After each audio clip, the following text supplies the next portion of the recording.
should happen for me in like 30 seconds then. Yeah. There we go. Cool.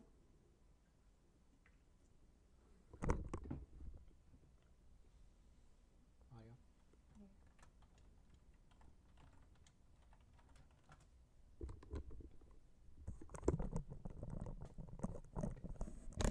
And I'm gonna quickly share on Twitter the code.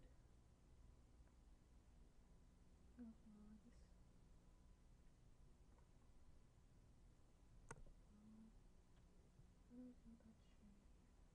Do it this way.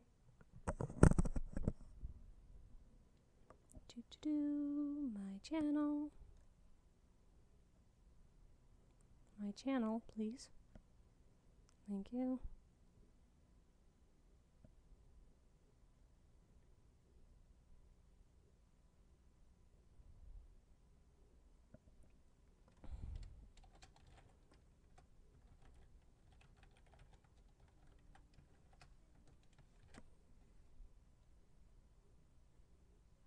And there we go. Oh, apparently. Oh, there's 6 viewers. Hello. Okay. Oh. Alright, huh. This is gonna suck because I can't see the chat now. Well, I guess. the Yeah. reason that I'm here is so that I can be your window into the chat. Okay, so for those who don't know, I'm not Vampire, and this is Tarbuck Transom. He's going to be reading the chat to me, like any questions you guys might have, because I'm going to be driving, and texting and driving is something you're apparently not allowed to do. Oh wait, I should find a job first. That's what I need, right? A job. We're going to be streaming Euro Truck Simulator. Woot woot. So you guys could see how bad I drive in a made up space, because I'm not that bad of a driver IRL, just oh that's why. I'm still getting used to the controls. It's been a while since I last played. Let's see. So That's a pretty wide turn. I'm a truck. What else do they do? Do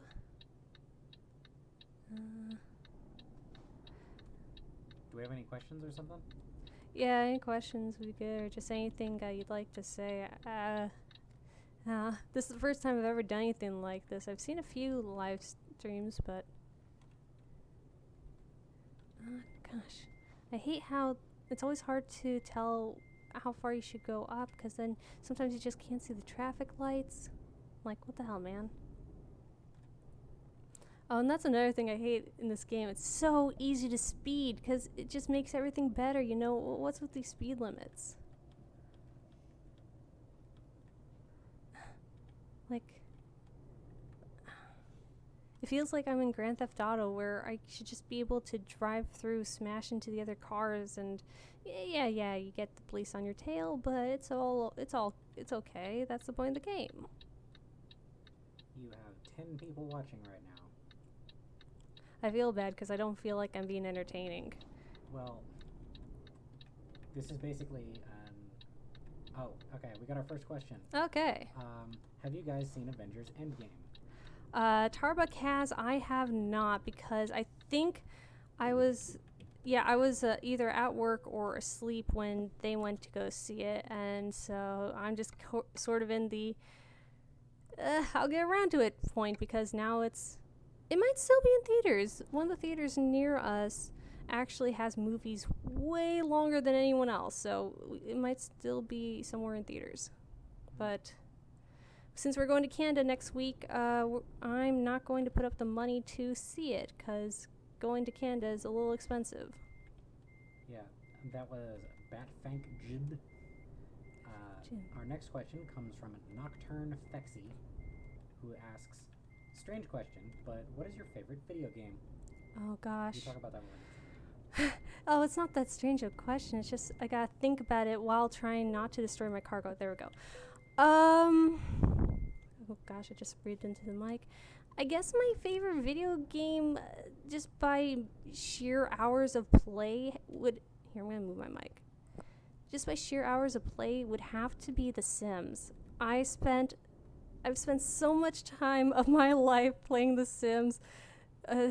Yes, killing Sims was involved. Just what I like about The Sims is telling the different stories I get to tell through these made-up humans, or sometimes not humans, depending on which pack you're playing with. Oh, crap. Just try to get through the light without getting a ticket. Okay. Yeah, I like telling stories less about building houses, but all the different kind of stories I can tell through The Sims is what keeps me going back to it. Every time I have a new idea, I just play through with The Sims.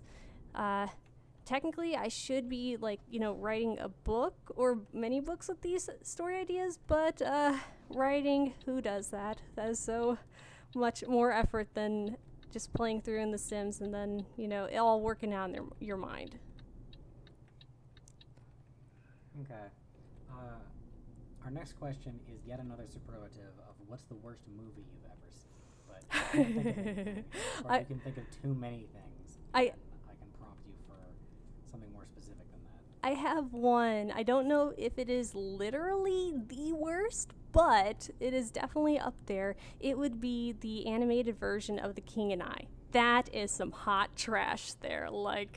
Wow. Yeah.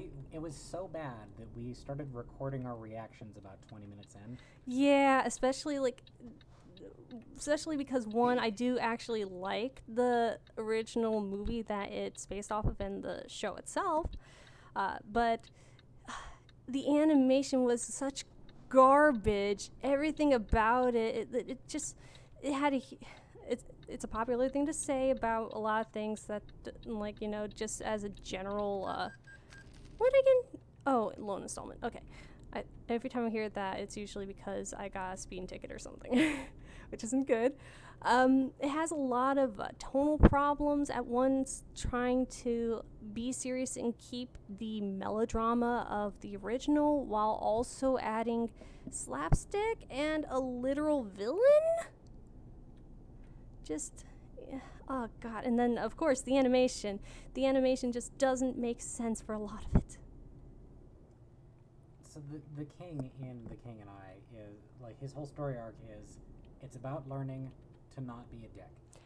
Well, kind of. It's more of just watching him experience, trying to balance the new world that he's living in plus the world that he was taught to perpetuate. And you know what that story needs? Someone who can summon a magic dragon. Yes, and and a guy whose only character point is that he keeps losing his teeth. Come on, man. I tell you, red lights. Okay, do you have any more questions? Or I can think of more bad movies because I like watching trash. Oh, right as you say that, we got another question. Okay. Most game-breaking Degrassi storyline of all time. Game-breaking, as in, throw my hands up in the air this doesn't make sense? That is how I'm choosing to interpret the question. Okay, because that's what I think of most. I know there's been quite a few of them. For me, the thing that comes to mind the most is the Drew. I need to turn here. The Drew and Claire whole relationship. I think it's gonna punish me if I try to turn on right. Not the whole relationship. I should rephrase that. It's how Claire, this person who has been established to take sex extremely seriously, even if she's not waiting for marriage, will just have sex with Drew on the first try and the first chance he gets. And Drew, this guy who just learned the very same season, not that girls take sex very seriously and to not use them and throw them aside, but he does it anyways. So that really breaks everything. And because then thereafter, I don't really feel for Claire as she's dealing with like the fallout of putting so much trust and so much emotions into a guy who just ditched her after getting sex. I don't feel that at all. It seems so stupid. I think also, let's see, what's another game breaker one? Because I know there's been a few others.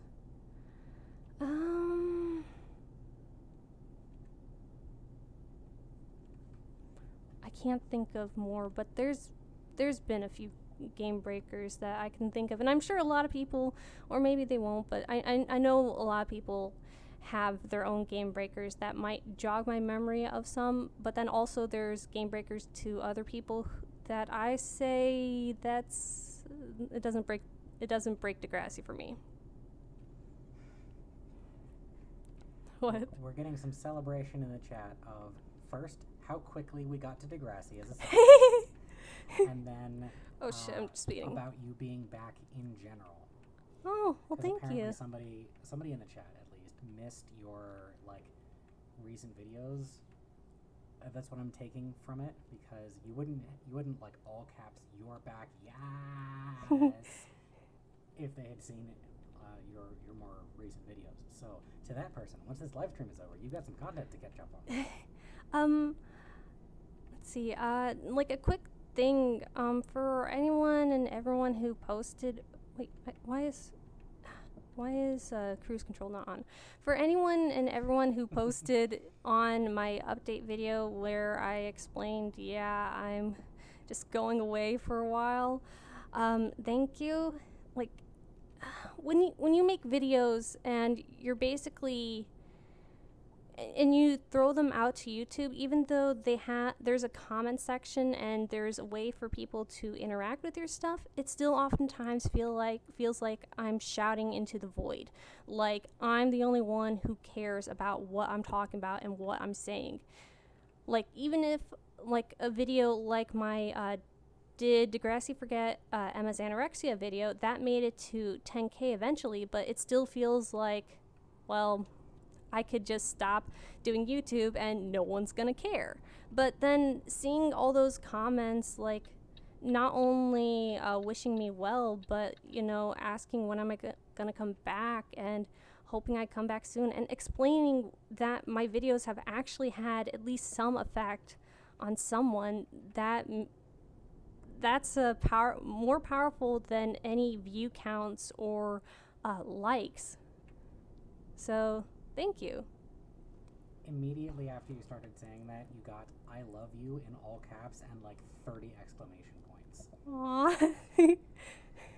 And then like the same person is like, damn it, I didn't get that notification. Yeah, this is why you should find where your subscription feed is in whatever app you use, and then only pay attention to your subscription feed. Yeah, only watch the subscription feed, and even still, like, make sure to check on your favorite creators, because sometimes YouTube doesn't even send their videos to your subscription feed, because YouTube, they'd rather curate and promote their money makers than the people you actually want to see.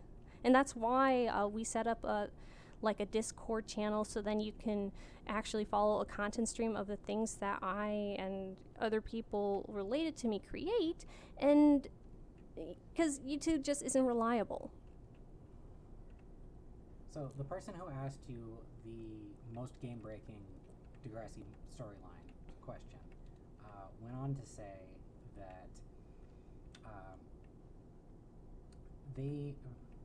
I'm shocked you didn't say the shooting in season 4 of Next Okay. That's mine. Even did videos of it, influenced by Not a Vampire, of course. Here. Oh. Yeah. Like that depends on your definition of game breaking. Like if it sounds like you're going for something more like game changing, and yeah, I know who he is. Hello, Cutter Gaki. Cutter Historical. Okay, at one point you were known as like Cutter Gaki or something. I'm not driving very well because I'm talking and driving. I'm not good with names in general, so I apologize. Sounds like you're asking for something that is game changing. And yeah, I would completely agree. The shooting it altered everything. The tone of the series, nothing was really the same after that. And I think I'd add also on top of that, Cam's suicide.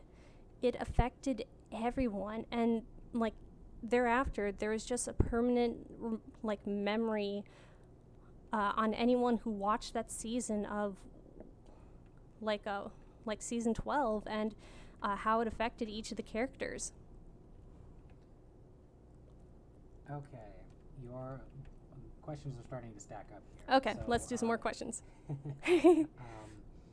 Have you guys ever had a copyright strike or something on one of your live streams or videos because of noise in the background that is copyrighted noise? Kind of. Like, we haven't had any copyright strikes, thank goodness, but we have had content ID'd from, I know we have a Let's Play podcast called The Arch Plays, and we've been content ID'd because of video game audio specifically, that we had to either we cut it or we brought the level down, and then YouTube said that was okay. Other than that, I can't think of anything in the background that has affected it other than, just YouTube catching we have too much visuals of a certain copyrighted work or something. Or, someone claiming a work that isn't theirs and that we use under fair use. Okay, now, do you have any thoughts on Spinner and Jay being the only ones to receive repercussions for bullying Rick Murray? I have talked about this in the past, and I think... I better be in this lane. And please don't crash into my trailer, thank you. That's all my fault, but I'll still be mad at you if you crash. Just kidding. I do have thoughts on that. It's not so much that they were punished for bullying Rick. They were more punished for specifically causing the shooting. Now, you can argue, well, Alex also caused the shooting because she was the one who started the paint and feather. She was the one who helped in the paint and feather thing. She made it possible because, she was vice president and she had access to things, I guess. And then, so that that caused Rick to bring the gun to school. But really, I'd still say it was more specifically on Jay and Spinner for actually causing the shooting to happen, because remember, there were Rick had decided that he wasn't going to for reference, that's my ringtone and I should not be texting and driving. Let me just silence that. Okay. Rick had Paige had basically talked him off the ledge by accident, and he wasn't going to shoot anyone. He was just going to clean up and just go on with his life until Spinner and Jay then insinuated that Jimmy was the one who set up the prank, and that perceived betrayal caused the shooting. I think it's hard to say how much punishment other people deserved. I mean, for instance, Paige, she herself said that things had gone too far. Even though she hated the guy, she still felt sorry for him.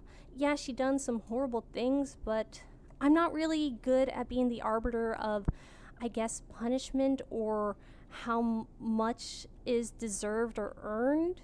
I think Alex definitely does deserve some sort of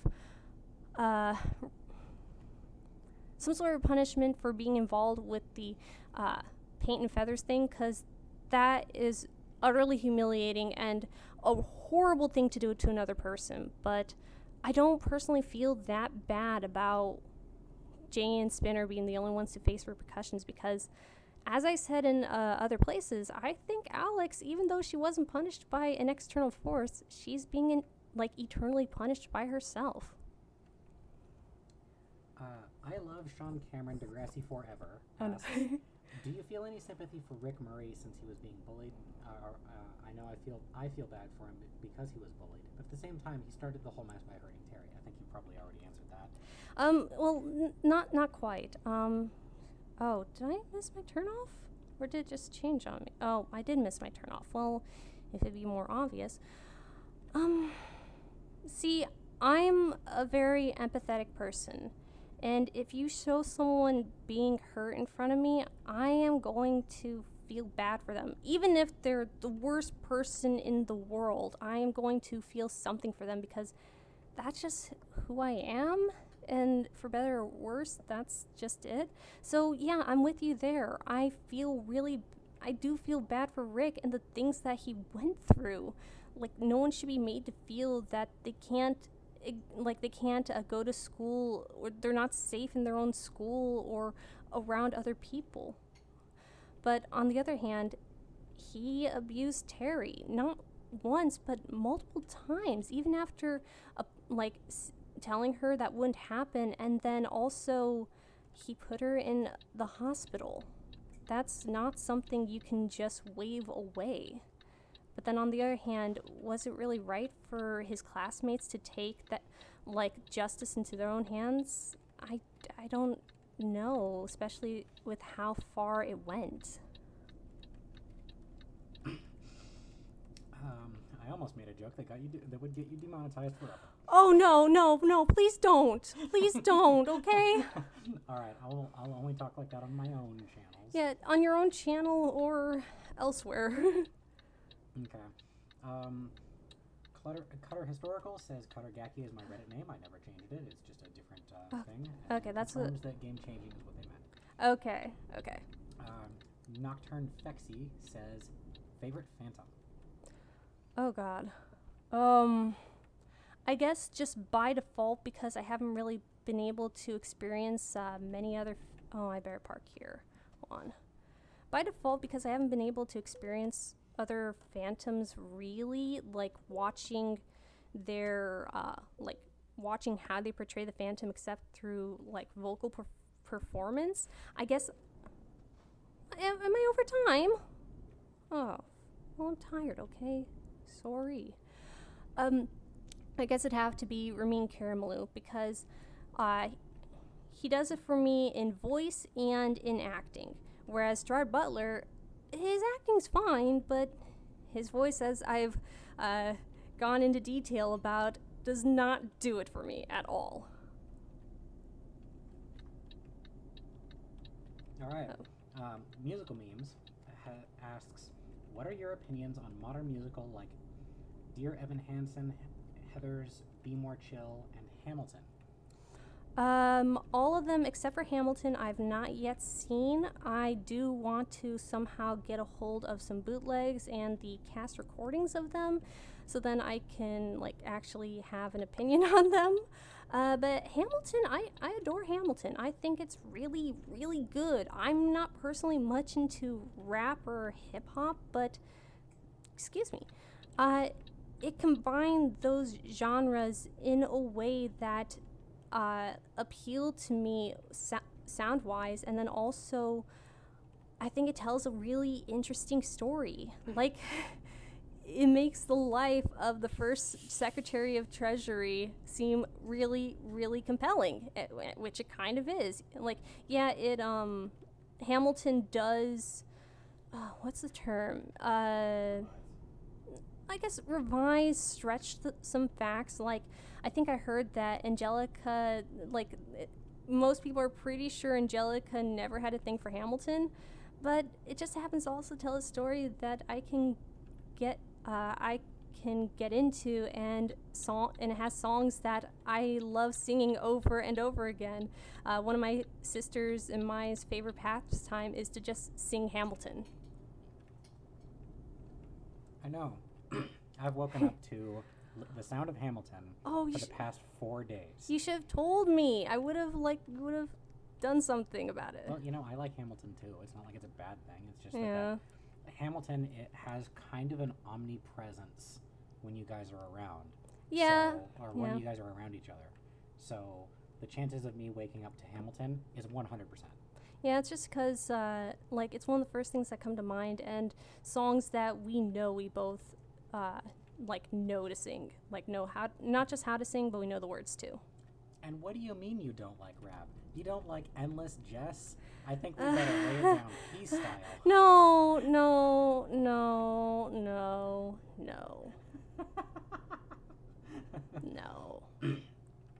Okay. Batfankjib says, have you seen any of the DC Universe app's TV shows? No, I've not. I don't watch TV anymore, so basically everything that goes on TV, if I don't have a reason to specifically seek it out, like Steven Universe, I just won't see it.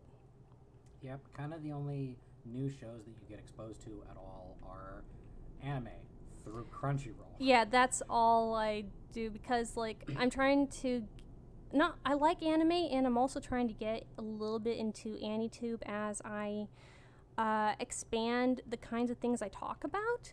And so I did give in and pay for a subscription to Crunchyroll just because it was easier at the time.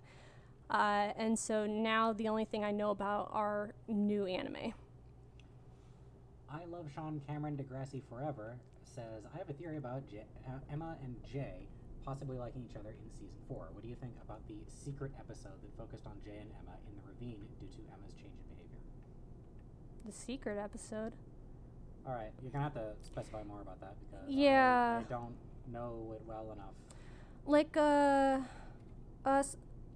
what do you mean by secret episode? Because maybe it was a deleted episode that you're talking about? Because I'm not aware of any secret episodes. Okay. Or I might be perceiving the question. Cutter Gaki says, why did Rick believe Jay and Spinner's bullcrap in the first when they were in the intermission of Whack Your Brain and also in the bathroom when Rick is cleaning himself up? And also, what if Spinner hadn't bragged Jimmy about, all right, this is getting into like other theories. Do you want to keep going down this path? I think we'll just stick with the first two. So first of all, why did he believe him? Believe them? Because, well, he thought, first of all, he believed that they were okay because Jimmy was okay with him now, and he was actually at a really high point. So maybe they actually turned around and, and are like Jimmy, just want to bury the hatchet. And then he believed them later on because, like, he still didn't know who set up the paint and feathers thing, but then when Jay and Spinner act like it was Jimmy, then it all makes sense. Of course, this guy who had been bullying him for much of a semester and suddenly has decided he's going to be his friend. Well, why else would that happen if not for to set up this prank to humiliate him? So it just made sense to him. Okay. And I will say to Cutter Historical, you should definitely save your what ifs for the inevitable what if video that comes later this year, probably. Wait, what if? Are you going to do another what if episode? No, because I personally don't like writing what ifs or fanfics. Okay. Like, right. Not unless something twists my arm. Well, Cutter Historical seems to be, like, full of questions, so passing over one is probably not a big deal. All right. Musical Memes wants you to know that all of the cast recordings to those musicals that were suggested are on Spotify. Okay. Yeah, like I've started doing housekeeping at the hotel I work at, so I'm going to have a lot of time to listen to things, so I think that, and my sister has a Spotify subscription that I use, so I think that'll be a good way for me to be introduced and explore those musicals. So thank you. All right, I'm going to intentionally butcher this name. Robote Gilliman, says, it's a small gripe of mine against Degrassi. No one seems to represent me in my heavy metal music. Where are my rock guys and girls? Yeah, I would say so. Like, the most you really got was, like, well, even, like, I guess even Goth Ashley and Craig They weren't like they were into the Ramones and stuff, but not really heavy metal. The most you get, every once in a while, you see a background character that looks like they're headbangers. So yeah, where's the representation, Degrassi? Talk about Repo. Talk about Repo the Genetic Opera. Okay, I can do that. Kind of.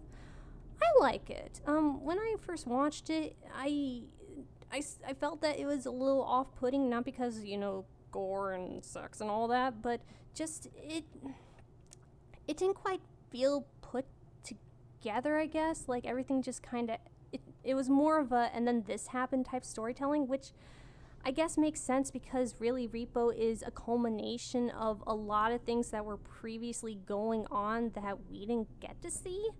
But on the other hand, it's like, okay, I guess this was a thing, and you can argue whether or not that's a good way of storytelling.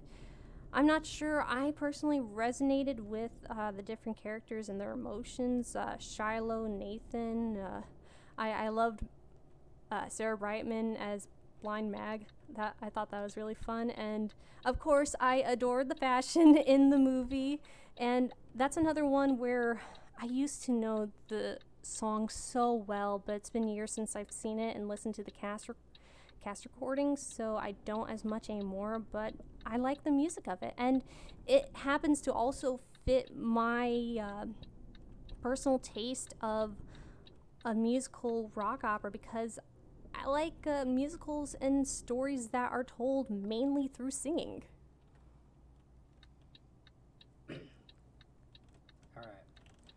You satisfied with what you've said about Repo so far? I'm sure there's more that I can say, but All right. Shiloh and Grave Robber Forever. See, I don't get that. Like, put that needle into her bug. Yeah, I get the song. I listen to that song. That's a shitty song. I like that song. It's not that good. It's not that good. It doesn't sound good. Like, I don't care about the material of it, but just needle into a bug, a needle. It doesn't sound right.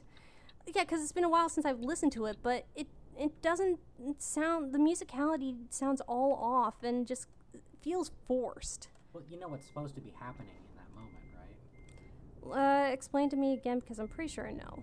All right, the Grave Robber is teaching her to tap a skull for Zydrate. And it's easy to just put it in, and it's sounding mildly suggestive. And he's also tied up upside down. And then it comes out that the corpse he wanted her to tap for Zydrate was her mother's. That's all levels of messed up, yep. And I still don't see Shiloh X Grave Robber.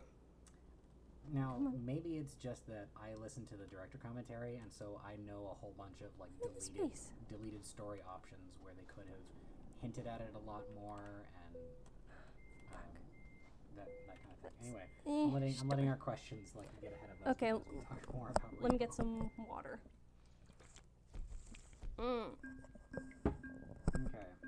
Okay. We've got one person saying that Degrassi episode they were talking about is Secret is the name of the episode of season 4. Okay. That's okay. It's apparently episodes 14 and 15. Okay, what do I think about Jay and what do I want this? Long distance. Whatever. Long distance that I wish you saw. Side captain Mr. Know It. Close your eyes and I'll kiss you, 'cause with birds we share. Okay, so what do I think about their thing? I think their attraction and relationship is more of how do I explain this? It's at once a relationship of convenience and also because each of them are messed up in their own special way. I mean, Emma, she's still reeling from the shooting, and even though she's not okay, she feels like everyone else expects her to be okay by now, and that's just not who she is. And so she appreciates that Jay just doesn't care that she's not perfect little Emma like she's always been. And for Jay, he'll just tap basically anyone.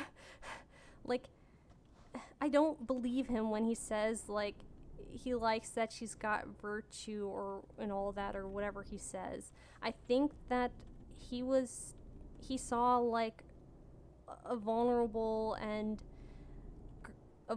girl who might be interested in what he wanted and went for it. So what you're saying is, growing darkness taking dawn, she was she, but now she's gonorrhea. Yes, I guess. Yep, I rolled together a Degrassi reference into a Metallica lyric. That is my accomplishment for the day. I see. Congratulations. Okay. If you could keep only one deceased Degrassi character from dying, who would it be? Oh, God. Oh, man.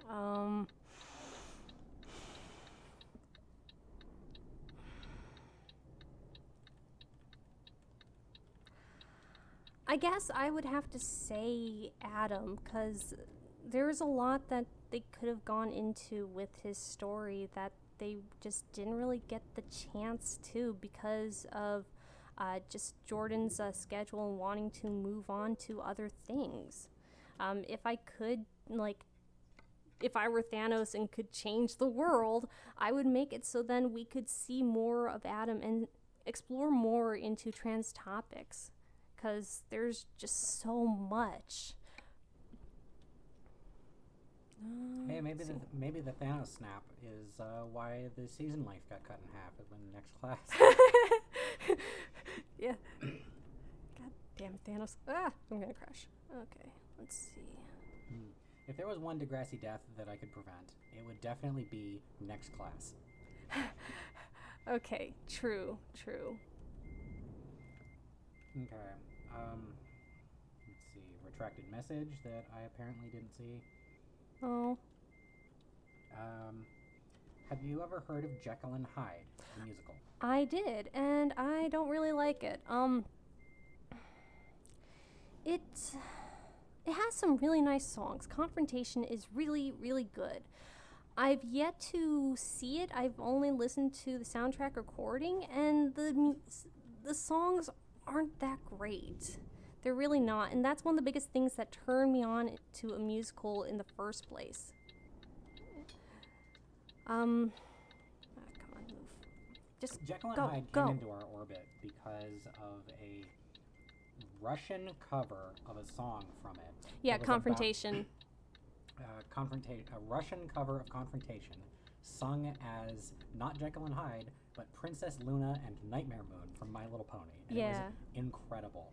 It is a beautiful rendition. And the vocalist has this like laughing and screaming at the same time thing at the end of the song that is incredible and I've never heard before or since. Yeah. And then her channel got taken down by copyright pirates, and now all of that music is lost. Yeah, so... Links still exist, and I can post it somewhere if people care, but, like, wow. You should. Oh, wait, why am I stopping? Yeah, but, like, conclusion, Jekyll and Hyde, so far, not a big fan. Oh, we have a provocative question. Oh. You might have a video lined up for. How would you fix the Phantom of the Opera movie to make it fit your vision? Or, how would you fix Love Never Dies? Even though Okay, how to fix Love Never Dies. Make it not happen. Because frankly, I think Phantom of the Opera is perfect where they left it off. There's no need to bring the characters all back together. I don't really see a point in it. And like I feel like I'm kind of in the minority on that because, you know, most people tend to be of the opinion like they want to see their favorite characters again in some way, but I kind of like things how they are generally. How would I fix the Phantom of the Opera movie? It's hard to say because I'm not really a script screenplay writer. I don't really write fiction that much, so I don't really have conclusive ways except for just changing things that I watched them do in the movie, which was not have the stupid sword fight, not have, like, change the costuming on Eric's point of no return costume. Let's see. Have everyone choose one accent and stick to it, except for Carlotta and Piangi because they're not from France. And I'd also have, I'm basically listing all the things I talked about in my canon reviews video, but I'd also have whoever plays Christine, like, the role itself is very limiting in what she gets to do, but I'd create, like, some sort of minor opportunities, or push the actress to show some characterization, show how Christine feels about things, and not just be sad and despairing about everything. Because while that is a valid way to react, it's also not terribly interesting. And there's nothing else for Christine to do but react to other people, so she needs to show more than just sadness. Do you want to talk at all about your fan theory about Love Never Dies? Okay. So here is a thing that actually, there is a thing that might kind of, not completely, because Love Never Dies, as a work, still bothers me, how rather sexist it can be, and how it doesn't really understand its own stakes. But there is a version of Phantom of the Opera which I think goes better as the prequel. If you've ever heard of it, there's a version out there called, known as the David Staller Phantom of the Opera, done, in the 90s as a reaction to the Andrew Lloyd Webber stage show and its success. There, Christine doesn't quite,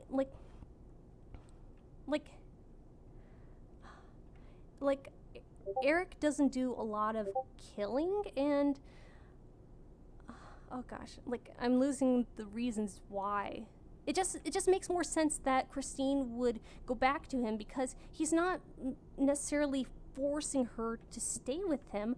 The whole climax is based around her ideally choosing the Phantom because she has a yearning for something deeper than the rest of the world, but she turns away from the Phantom in favor of Rahl. So it makes sense that 10 years later, after experiencing life away from the Phantom, she yearns for that deeper connection again. Okay. One that I need to respond to is Grave Robber was nasty. Shiloh would never ever. Well, canonically, according to Terrence Nunich, the writer, director, producer, and actor in Repo the Genetic Opera, canonically they run away together, and then Grave Robber changes his tune for once and buries a bone. You know, that's kind of the same as J.K. Rowling saying that Dumbledore was always gay. It's meaningfully distinct for one big thing, and that is that he's been telling the story with that variation in and out of it for 10 years prior to the release of the movie version. True. Yeah, so it's intermittently canon, and he said that's what happens afterwards, so I'm calling it. True. I still don't see it. Yeah. It's Midnight Again says, plus the way they had him die was kind of stupid. Adam was a smart kid. Why would he be texting and driving in dark woods? But that's just my opinion. I consider myself smart, but I've texted and driven before. As I said in my Defending Adam's Death video, smart people do stupid things, and there's always a level of it can't happen to you.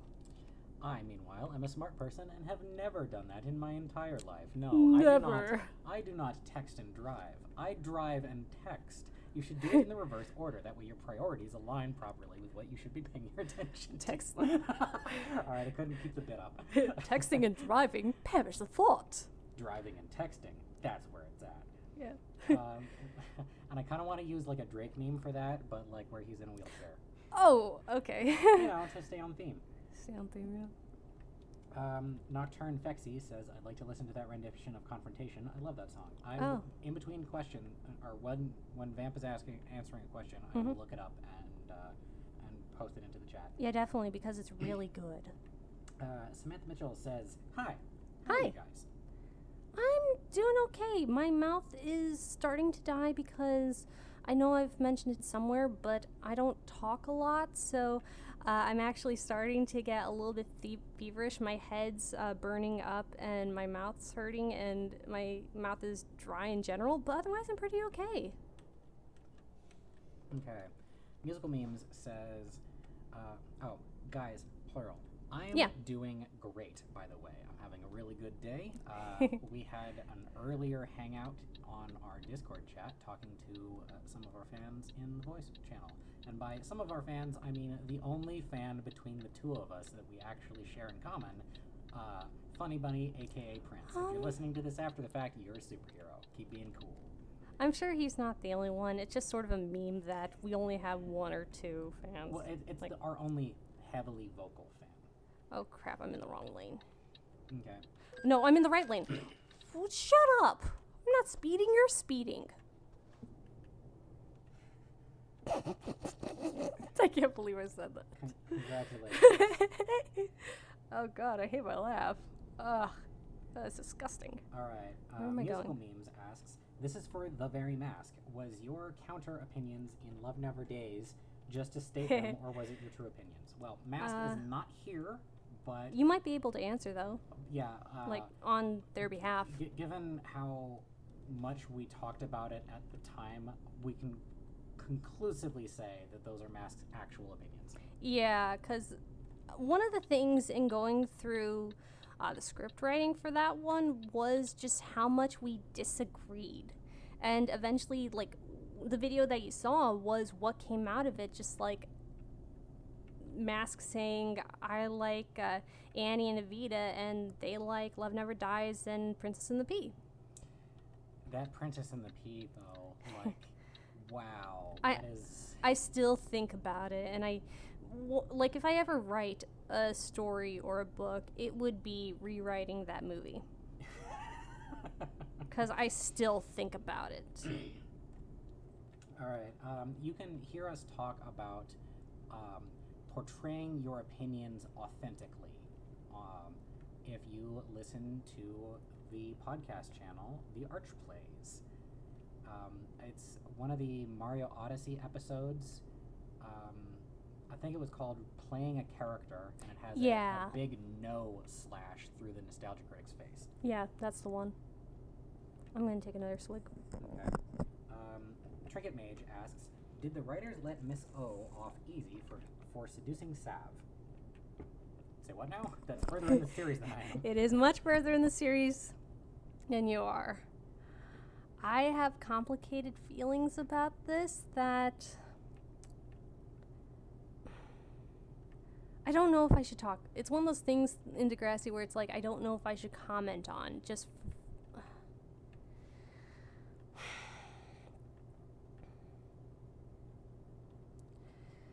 I think I'm going to skip this question. Like, I don't feel comfortable answering. Don't feel comfortable answering, or don't feel comfortable answering on stream? Are you secretly in favor of sleeping with your students? Oh, yes, I am. I'm just not. It's one of those things that I'm probably never going to do a video on or really comment on publicly until I have a way to explain my thoughts without opening myself up for misinterpretation.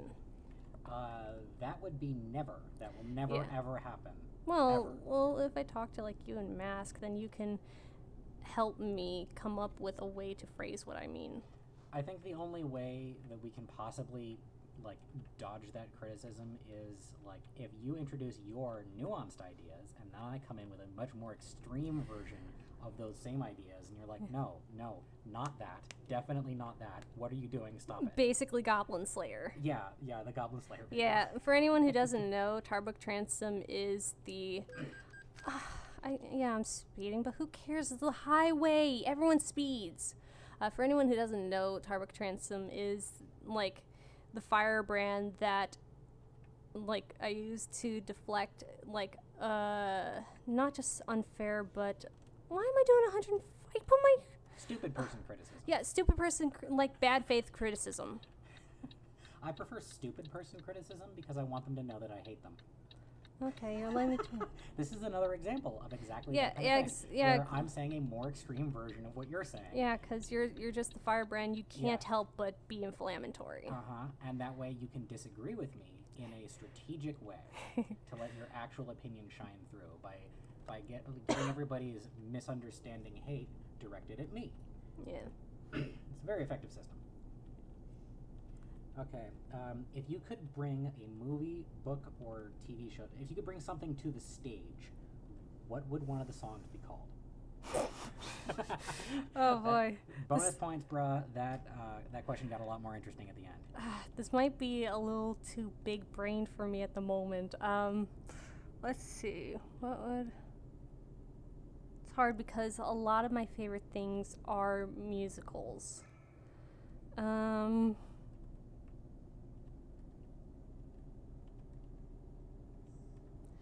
Oh gosh. What would be one of them? Okay, what's...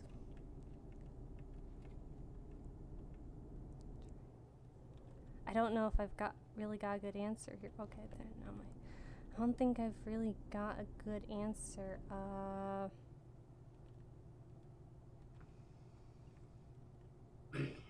No, because everything I think of already has a musical for. Here, we'll come back to it if I can think of something.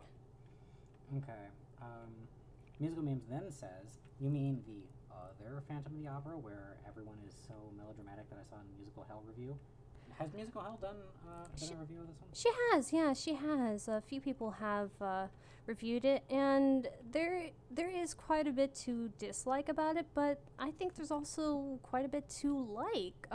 I can really resonate with, like, I think they really help to highlight the utter unfairness of Carlotta being booted from the company essentially for Christine, and I like the dynamic of Eric being a sort of what's the term, like being very disconnected from the rest of the world to the point of like hating it and seeing basically being a pretentious hipster, just like that stuff's all trash, like you should get into real music. And I like partially because there's a level of that in me, not necessarily for music but for other things, and I really like the dynamic of Eric, this guy who feels that the whole world just doesn't understand, finds someone who he thinks does, who can get what he's on about and appreciate the things that he loves, and turns out she prefers to hang out with the other crowd. She doesn't value the things that he does in the way he thought she did. And that's really why it's important that he didn't give her some ultimatum to stay, because he thought he can rely on her to choose what he felt was the correct option. Okay. Trinket Mage wants to remind you, you drinking lots of water now? Please don't push yourself. Yeah, I'm not gonna push myself. Let's see, what time is it? I can't find the time on there. What is it? The time on there is wrong. We've been going for about an hour now. Oh, okay. I purposely planned this towards the end of the day, so then I'd go to bed soon after, so then I wouldn't really have to talk much. So yeah, no, I'm not gonna push myself that hard. It's just one of those things that I know I'm going to have to put up with if I want to do things like this, and frankly, I do want to do things like this. I'd rather destroy my mouth than do a live stream than not, because it might be a little hard to believe, but I like talking about myself and my opinions.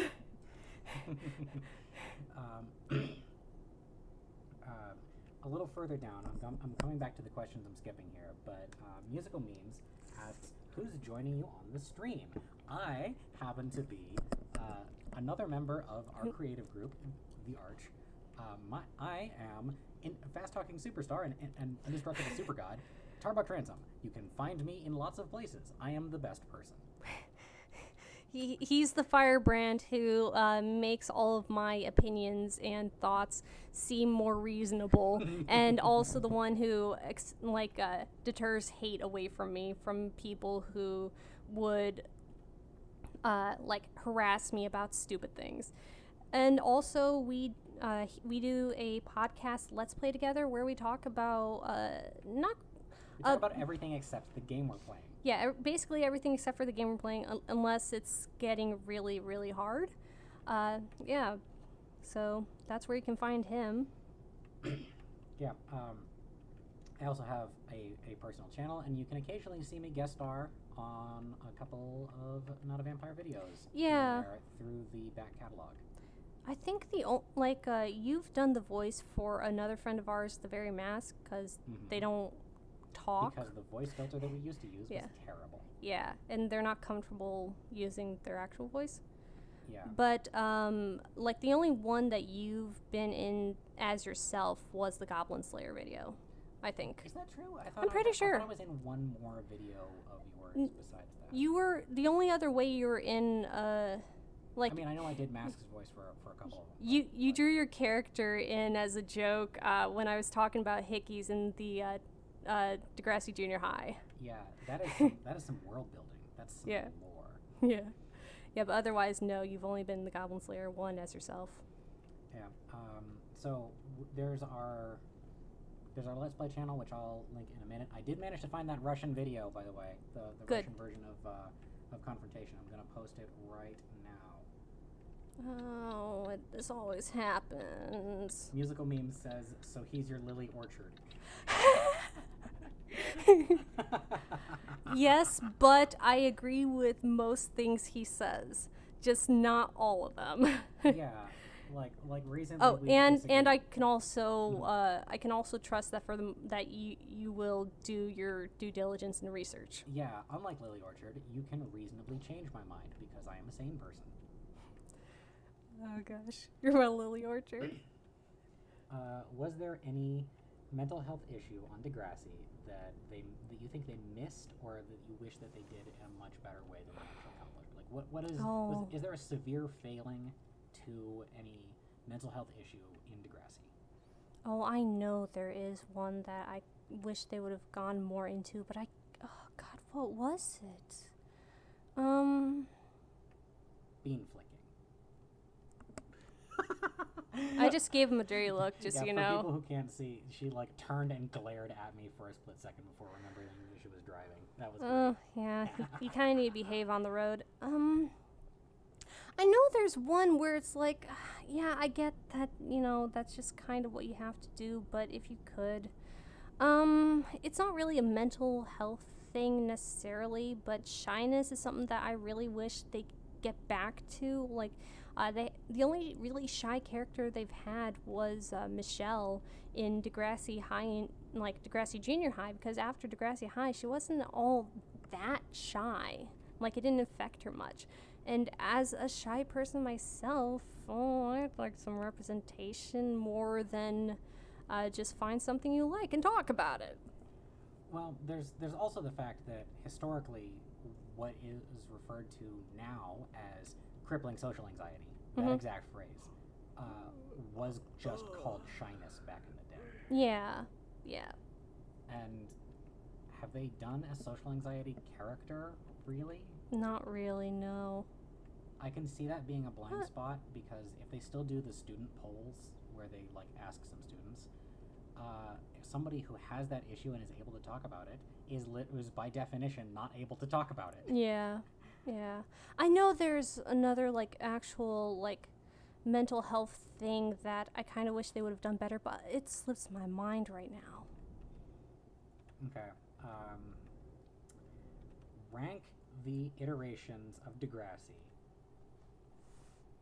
Why do you ask such hard things of me? I'm driving.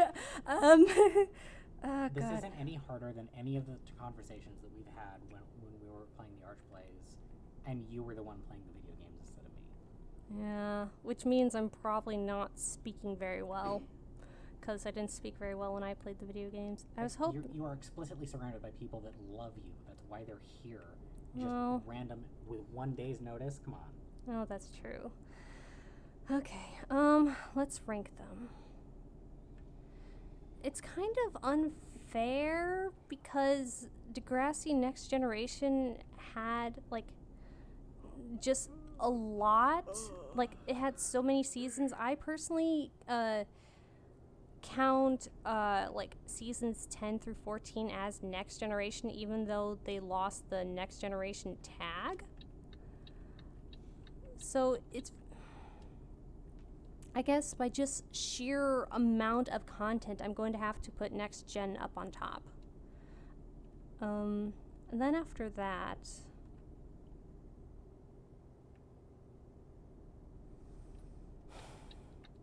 it's very difficult because I love Degrassi High and Junior High and Next Class, but for kind of different reasons. I guess if I had to choose, I'd put Next Class next because I like the whole taking a general topic and exploring it with all the characters throughout one season, or throughout the season, instead of just giving a few episodes to it or just giving a character to time to deal with it. Of course, like, the format didn't allow a lot of time for it, but I feel like they were very effective in, yes, I know I'm tired, but I'm almost there. I think they were effective in using the time that they had. What? Oh, loan installment, okay. And then after that, I'd say...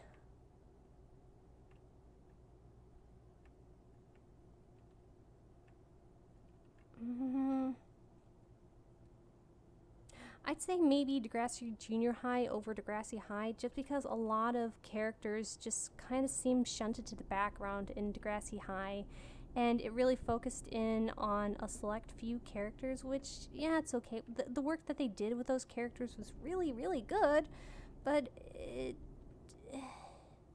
didn't feel as complete because of it. Oh, I don't need to turn here. So yeah, I guess that's my ranking. Oh, and I'm not including Kids of Degrassi Street because I haven't seen all of it yet. Okay. Now we get to the one that I skipped down to. Who's joining you on stream? And I'm sorry I'm asking so many questions, but thoughts on Sweeney Todd? Well, oh, that's fine. To head that off, I would like you, Musical Memes, to take a moment to feel bad about yourself and get that out of your system, because, and then you can come back to us so that I'm feeling like good about yourself, because this is as much for you guys, you fans who are here, as it is for any of us. Yeah. We want you to know that we appreciate you being here, and questions like that are why we put the stream together. Yeah, please, like, if you've got questions, go ahead and ask, and we'll let you know if they're becoming too much. Thoughts on Sweeney Todd? I have loved it ever since high school. I specifically loved the 2001 George Hearn version. I don't think about it as much as I used to, mainly because I don't watch it nearly on repeat as I did in right after high school during college, because I'm not eternally stuck on a train traveling for hours getting tuned from work. But yeah, I like it. I love the music in it. I really enjoy it. Okay. I need a drink. I have a whole list of I love Sean Cameron Degrassi Forever. It says I have a whole list of possible evidence that could prove that Jay liked Emma in season 4. Make a video out of it. You should definitely make a video out of that. Yeah. Go ahead and make a video about it and link it to me on Twitter or something.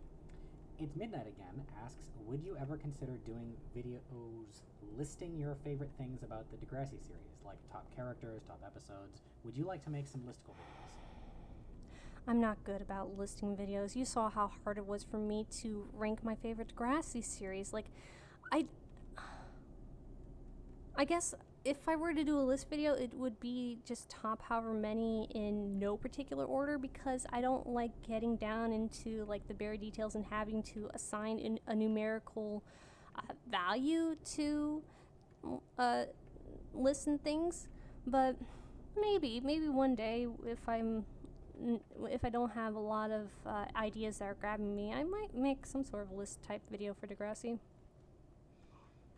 Okay. Yeah. Trinket Mage says, Wesley was best shy boy. They just dropped him off a cliff. Rip. Did he rip on the way down? Did he catch on an outstretched branch and just rip? Yes. Rip in peace. Good night, sweet prince. I guess he was kind of shy. I saw him more as just kind of just not knowing. Well, I guess shyness is partially not knowing how to talk to people. So I guess so. He wasn't shy in the way that I'm looking for. Here, let me see how much longer until. No, I didn't want that. I want to see when do they. 16 hours I can sleep. Okay. Wait, unless. No, I can't sleep. Can I? What time is it? Okay, I can sleep. Okay, here, let me park. This is an example of brief interludes of actually talking about the video game. Yeah. And a representative sample of what being on the Archplays is like. We have 200 goddamn episodes. Go watch all of them. Yeah. But yeah, as I was saying, Wesley wasn't shy in the way that I'm particularly looking for, but fair point. Yeah, he was kind of shy and adorable to boot. I do miss Wesley. Like, rest in peace, man. Yeah. All right. Musical Memes asks again. Favorite Stephen Sondheim?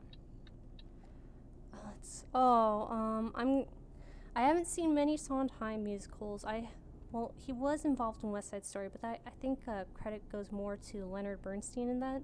But anyways, if we're excluding West Side Story, I've only seen Into the Woods and Sweeney Todd, and hands down Into the Woods. It just has a whole lot more to digest. I should look at my map, okay, so I can figure out where I'm going.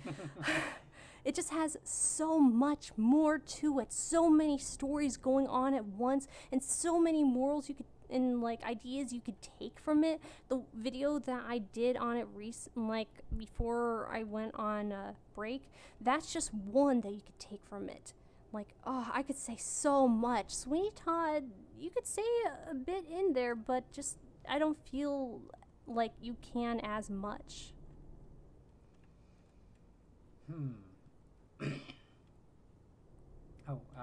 I stepped away a couple of times. Did you wind up talking about Sweeney Todd, the movie? I just talked about I do like Sweeney Todd. I haven't seen any versions in a while, so I don't think about it, and unfortunately I don't remember some of the songs, but yeah, I do like it.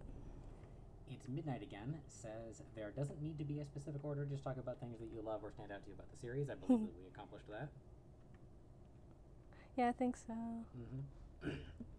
And here. If there's any room for doubt, you have your perennially indefinitely on hold Degrassi retrospective series that you will get around to sometime before the heat death of the universe. I will, yeah. I've got the next script started, but I stopped doing it because things were just getting too much, and I just haven't picked it up again because it feels like a massive undertaking, even though like I know I can do it. It's just finding the energy and willpower to do it.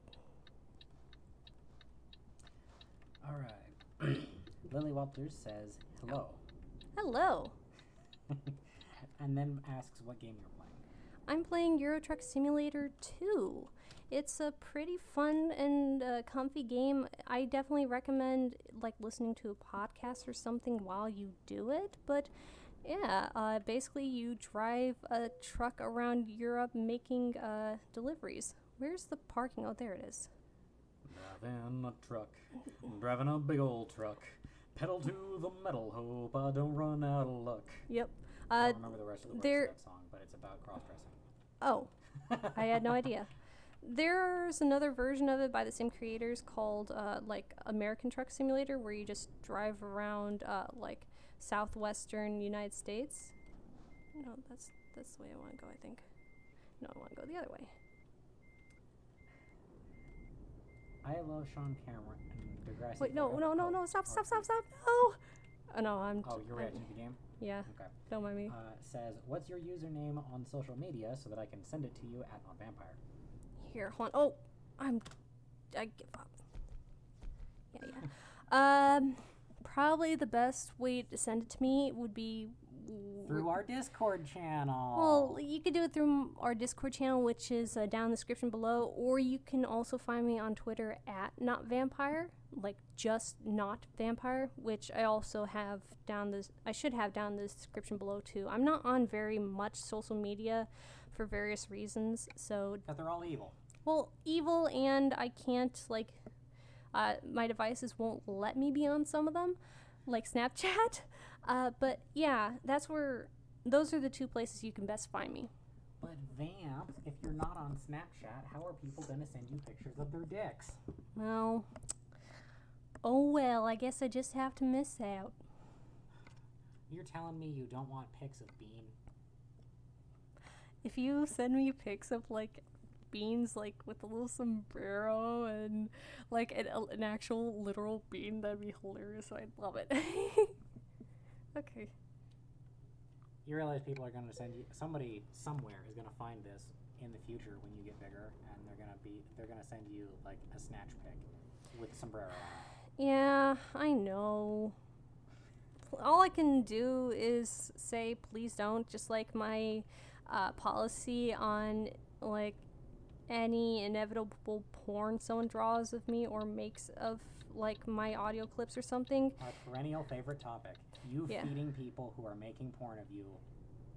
Yeah, if you're voice clips. Go ahead and do it, but don't send it to me and don't tell me that you did it. Yeah, if you actually do want to mine her voice for things that you can make into porn games, go watch the Arch Plays. Yeah, because there are times where I do just specifically as a taunt, which is the best part. Well, yeah, because I think it's funny, so I do things that I think are funny. You're just like grabbing a grenade pin and then running away into the distance, not wanting to deal with the fallout. Basically, yes. Oh boy. Oh, I should not go that far. Okay. Let's see. Wesley still managed to get to first and second base with Claire Edwards without dating. Yes, he did. Oh God, yes. There's hope for shy people yet. Well, I'm incredibly shy, and I've been very lucky in my love life insofar as I've managed to make people like me somehow. So I think we'll be okay. Are you kidding? Like, this is the advice that I gave you right when I was giving you all of that advice, and that leads to me correctly taking credit for your entire career, which is capitalize on the fact that you are a hot anime girl. Well, like, it doesn't register to me that I am that way. Okay, like, because I have to live with me every day. Yeah. When you're no, when shit. you're enveloped in being a hot anime Okay. girl, I guess it's easy to forget that. Come on. So I guess that's our final answer to the question of what is it like to be angels in pajamas. I guess so. Except I don't wear pajamas. Yeah. If you're wondering what the hell we're talking about, go watch the Arch Plays, specifically the episode Angels in Pajamas. All right, and then pledge to our Patreon, specifically in the Angels in Pajamas section. Wait, what? Yeah, the Arch has a Patreon, remember? Yeah, but I didn't know, like, if it's gone live or that anything's been set up with it. We had to, remember? Well, like if you made actual tiers yet, or like... Oh, yeah, the Arch is the only one that I made tiers for. Oh, yeah, because I set up Patreon because I had to, like, before Patreon went totally evil, but I haven't set up any tiers for it. Speaking of which... I made a few, Mask made a few. I think you actually named one. You what? Don't remember that? Like, if it was, like, long before we were, like, ready to set like actually going to set one up like when we were just talking about if and when we do. Okay. Musical Memes asks, do you know Catherine Steele with an E on the end? Sounds familiar, but I don't think so. Robert Guimond says, I miss Cam from Degrassi. I really respected the way they did his character, but I will miss him. It was nice to see mental health affecting male characters rather than mental health exclusively being a girl thing. Very much so, and that kind of goes back to an earlier question of what I wish, like, what I want them to do in terms of mental health. Like, if they could have more, like, eating disorders or just things in general that, that's my exit. Come on, guys. Eating disorders or just, like, mental health things in general for men, because frankly, women get a lot of media coverage for it, especially eating disorders, when it affects men a lot, and things like depression too, but men don't get to talk about it or be open with it because men aren't supposed to like feel suffering. Like, if they suffer, they do it in the calm, quiet strength way, and that's it. They're not allowed to show emotions, so we need representation like that. I do like how they showed Hunter and his how he dealt with depression and the dark thoughts that he had. But if we could have something kind of like Cam, where it doesn't make him violent or angry. What are you talking about? Men aren't allowed to show emotion. I have plenty of emotion, and a lot of it on a spectrum between rage and lust, the two male emotions, the only two emotions that men are allowed to have. Basically. Oh boy. You know what's funny? Like, so when I'm driving, like, for a long period of time, my thighs will, my thigh muscles will hurt, and my thigh muscle is hurting even though I'm not doing anything with my legs. Like, what the hell? I'm just driving like in a video game. Come on. You're just used to it, I guess. I don't know. Maybe it's just sitting this way for extended period of time. Okay. I love Sean Cameron Degrassi Forever says, at Cutter Historical, can you follow me on there? Oh, that wasn't for us. Cool. Right. Good job. Cutter Historical says that your Twitter handle. Sanction some words that I can't pronounce quickly without preparation. Says hi. Hi there. Xiggy J says, hey hey. Hey hey hey, it's not a vamp. Hey hey every pone. It's midnight again says, well, who doesn't like vampires? Sorry, vampires. Yes. Who doesn't? No, that's not a gas station. Okay. Yep. DWK asks to the herd of Kieran, what's your favorite anime? That's another hard question because there's so much good anime out there. This would be a great time to plug your Mal. Yes, also in the description you can find my Mal page where I have ranked some of my top favorite anime and some of the ones that I utterly hate. I think right now my favorites off the top of my head would be My Neighbor Totoro, Castle in the Sky, Shirobako, and Nana. Those would be my top favorites that I can think of at the moment. Slime Coon's pretty good. I haven't decided where that goes yet. Well, we also haven't finished Slime Coon. Yeah. For people who aren't hip to the lingo, Slime Coon is the colloquial name for that time I got reincarnated by a slime. Or as a slime. Not by a slime. As a slime. As a slime. Give it time. Give it slime time. Yeah. Come on in time, and welcome to the slime. Oh, and also, of course, my roommate is a cat. Yes. Yeah, the perfect anime for you. Mm-hmm. I remember your My Roommate is a Cat video being breathtakingly emotional.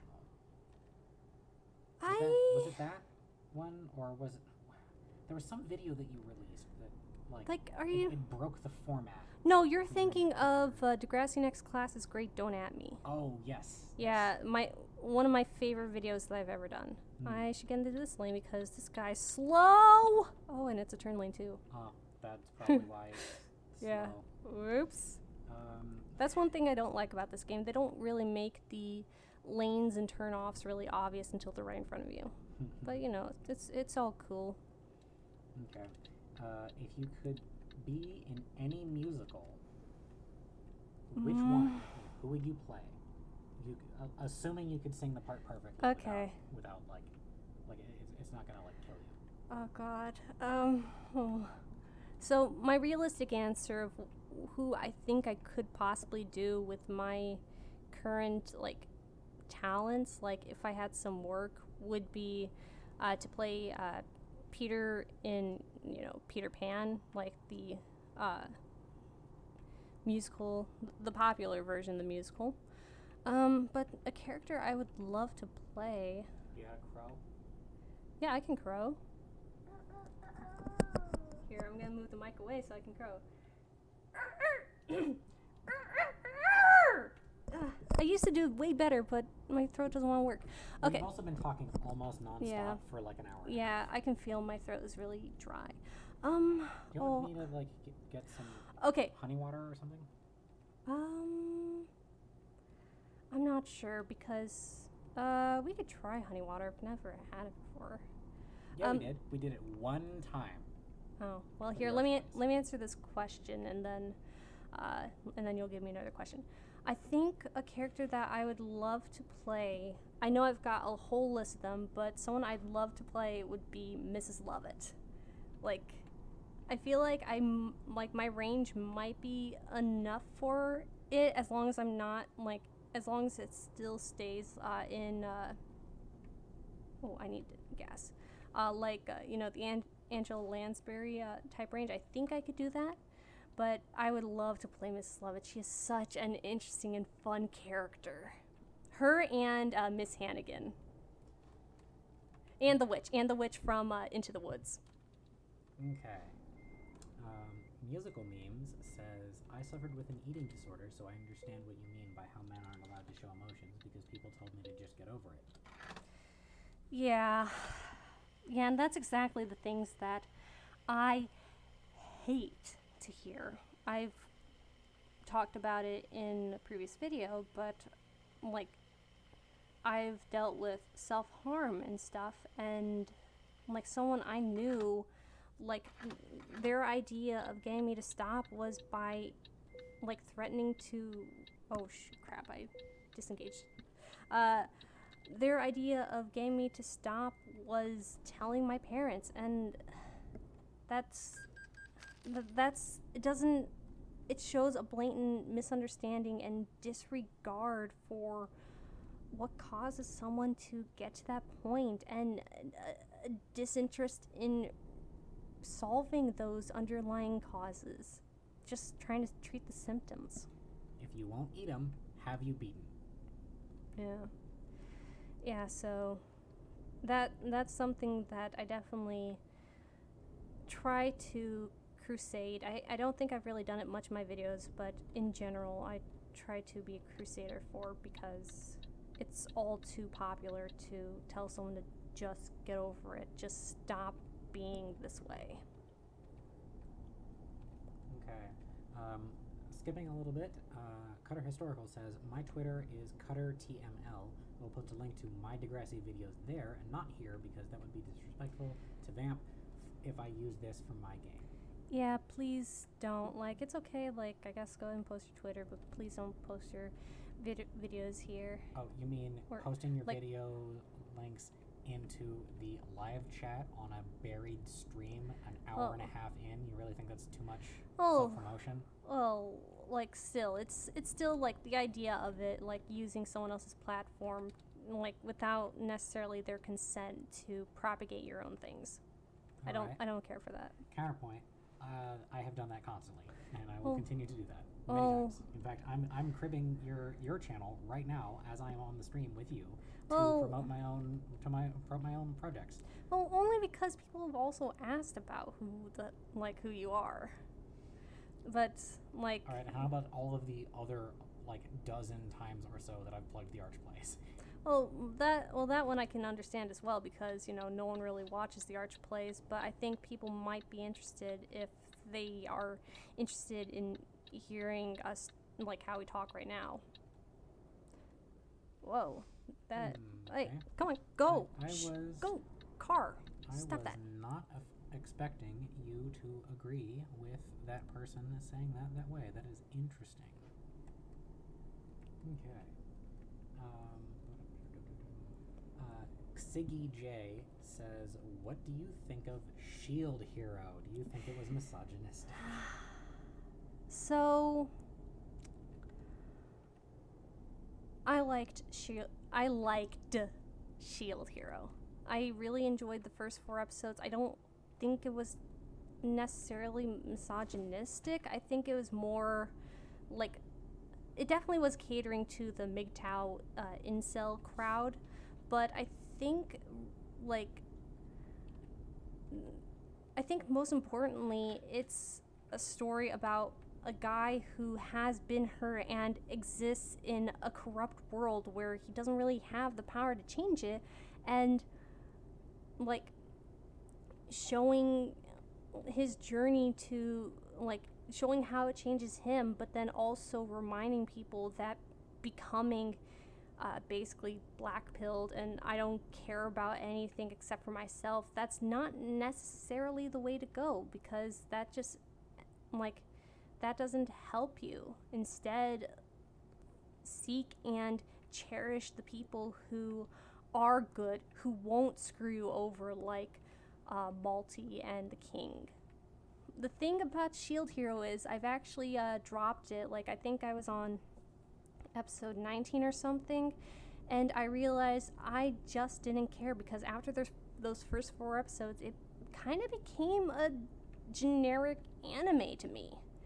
I didn't really care about these characters. It was nothing really seemed to happen of interest until Melty was attacked by her own guard, and then after that it just stopped being interesting again. It feels a lot like at the time it felt like a lot of a rinse and repeat of the other heroes just believing Malty for some reason, even though they've been shown she's not trustworthy. Just it didn't seem interested in breaking its own status quo in the way that it seemed it was at the beginning. All the interest it had at first is just gone for me. So while I don't hate it like I did Goblin Slayer, I also don't love it.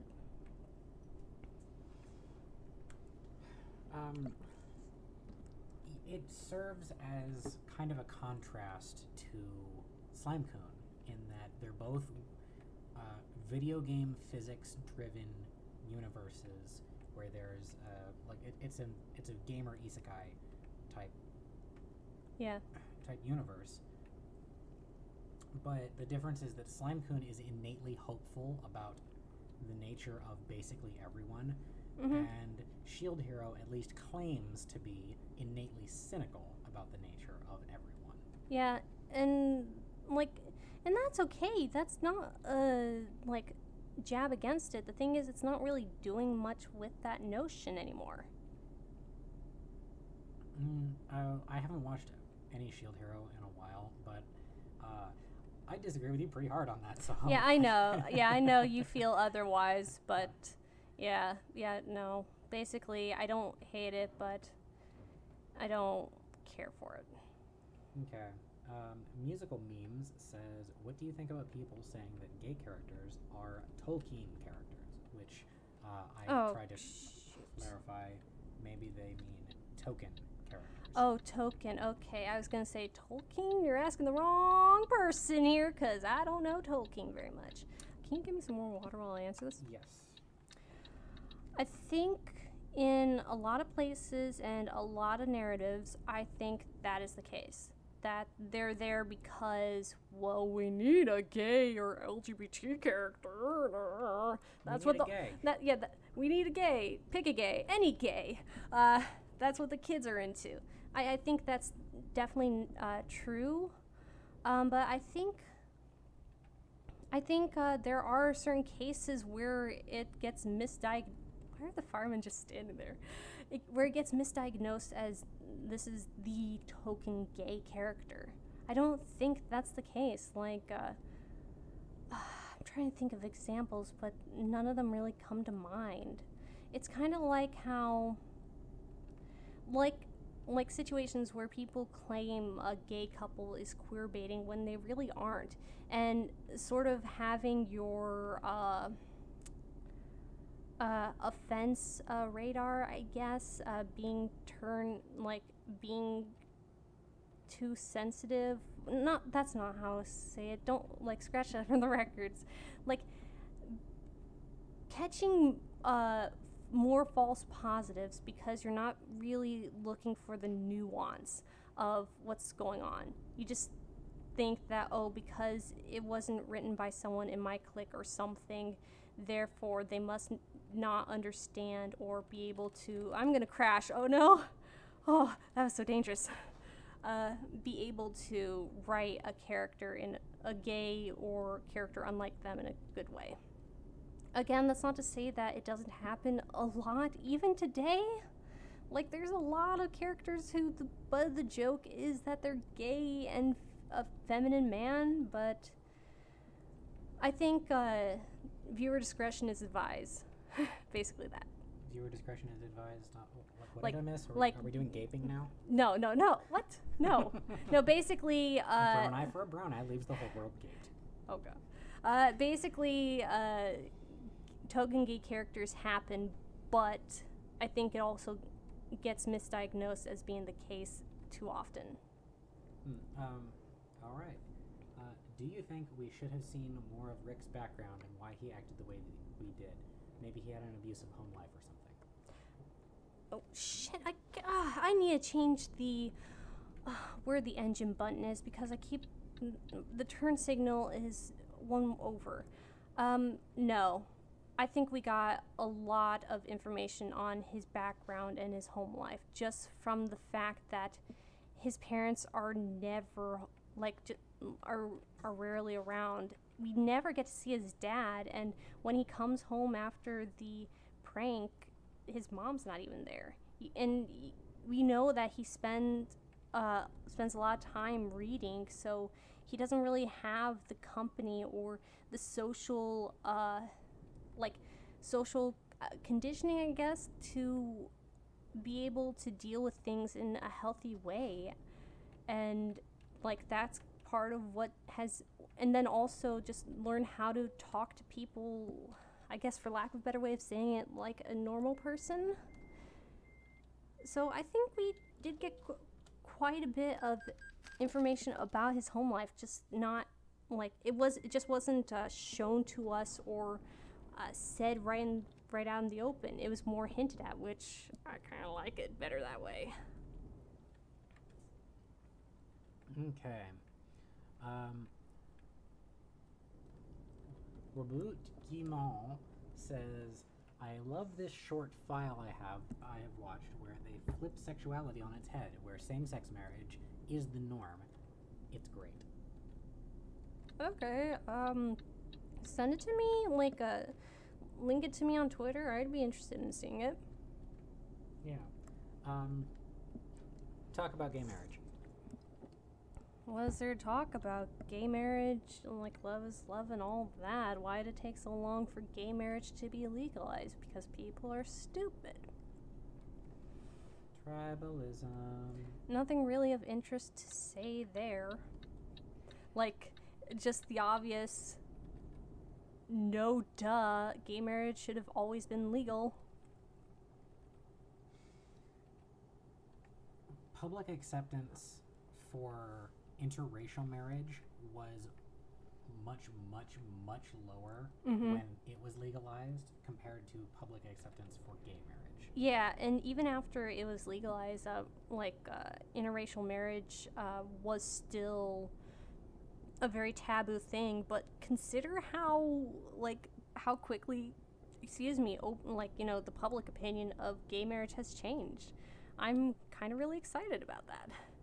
Do you think that most people who, do you think the difference is that people changed their minds, or do you think that people just got shamed into shutting up?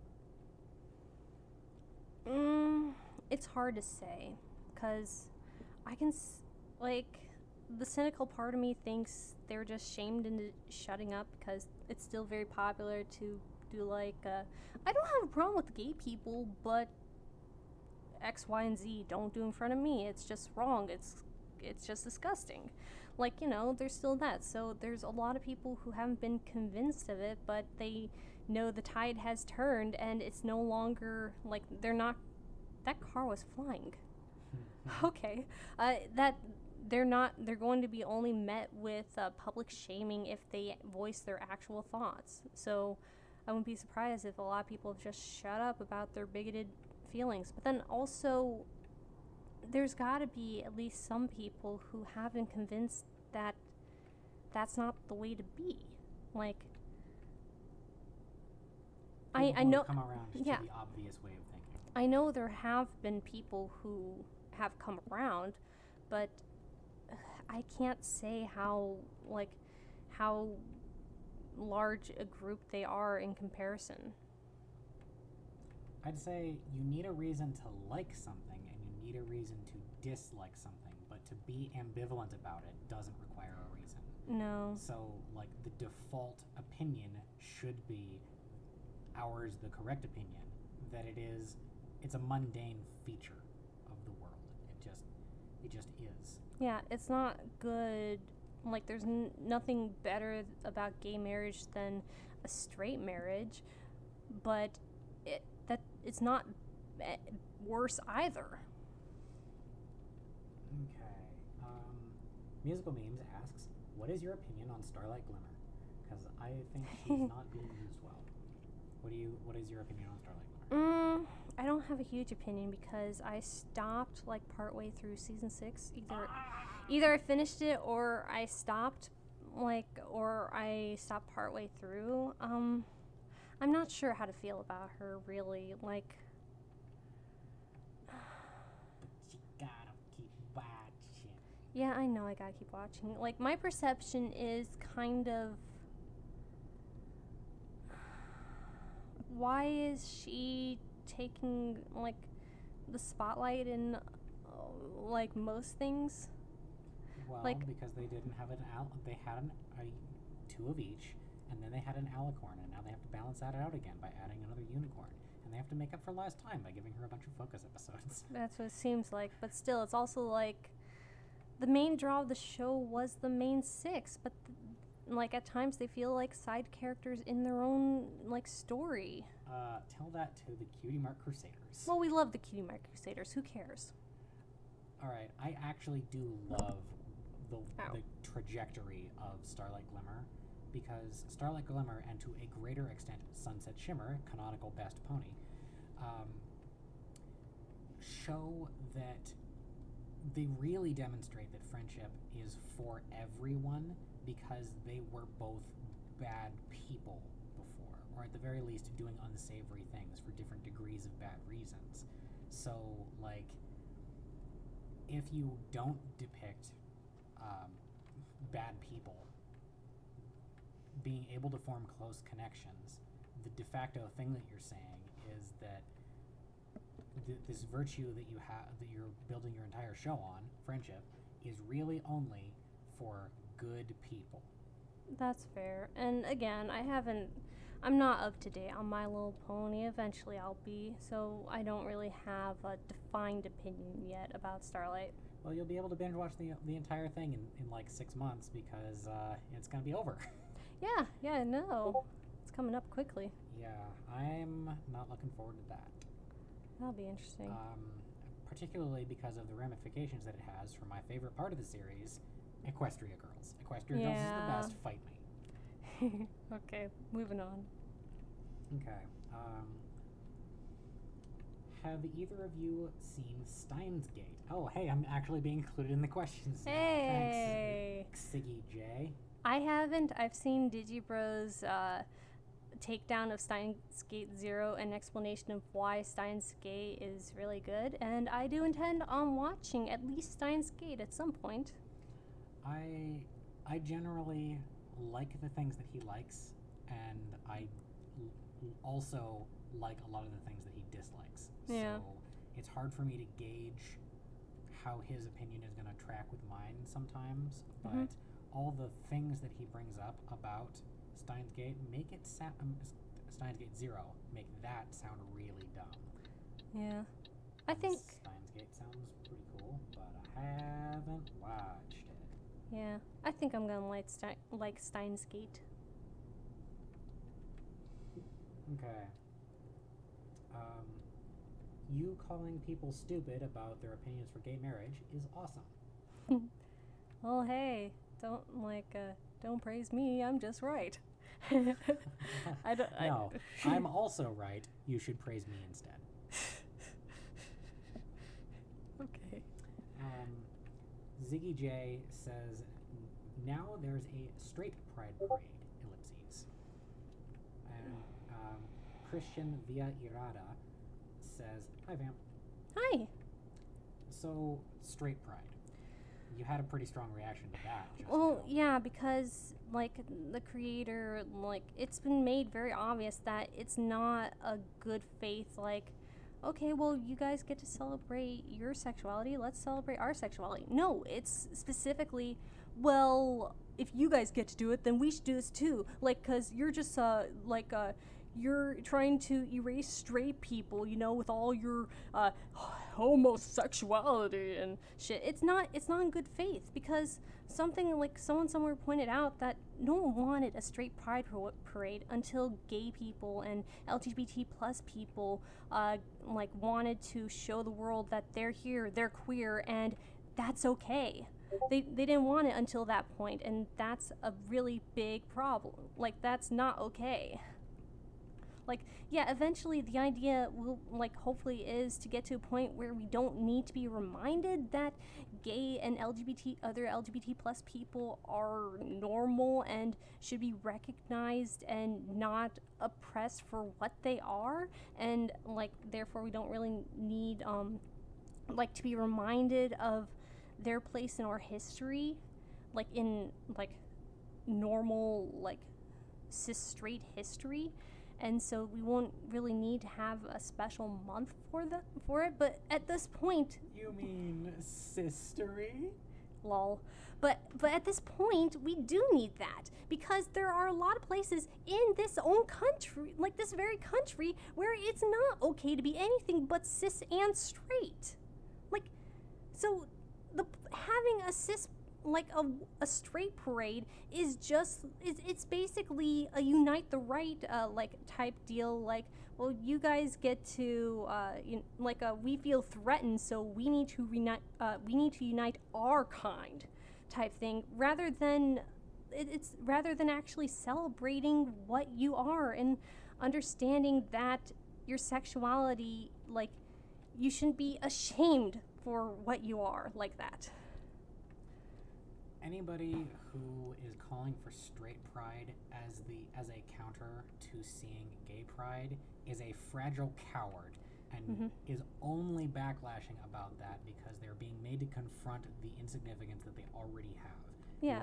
You are all mundane. Like, yeah, like they're being made to realize that they are the normal. They have been considered the majority. There's not a battle for them to fight, really. So they've got to push back against something, and gay pride in their mind seems to stand in opposition to them, so it's an easy target. Well, because when your worldview is built on a kind of uniformity, then anything that is outside of that uniformity seems to challenge one of the base assumptions about your world. Yeah. When what it ought to be, like, I really like the gender nihilism response that Digi and company have. The correct all of this problem goes away if you reduce the number of genders to 0. Just take the Zoomer pill and just stop worrying about it. It doesn't matter. Yeah. But yeah, so in conclusion, fuck straight pride parades. Like, yeah. And that's meaningfully distinct from fuck straight people. Yeah, fuck straight people or fuck straight pride in general, like, okay, like, that's okay. Like, you're valid, you're straight. That's not something to be ashamed of or to be made feel less for, but don't don't use it as a celebrating your sexuality as a guise to take away like the important fight that LGBT plus people have to still fight for. So if we're doing a thing like this and somebody is like, but remember the straights, or like nobody should be made to feel bad about their sexuality, including straight people. I do, on the face of it, agree with what you're saying, but what you're implying is that somebody has made you feel bad about yourself for being straight, which I just don't believe you. I don't believe you. And if that ever happened, the only context in which I could think that it would have happened would be if you chimed in like that on somebody, like where it's off topic, basically.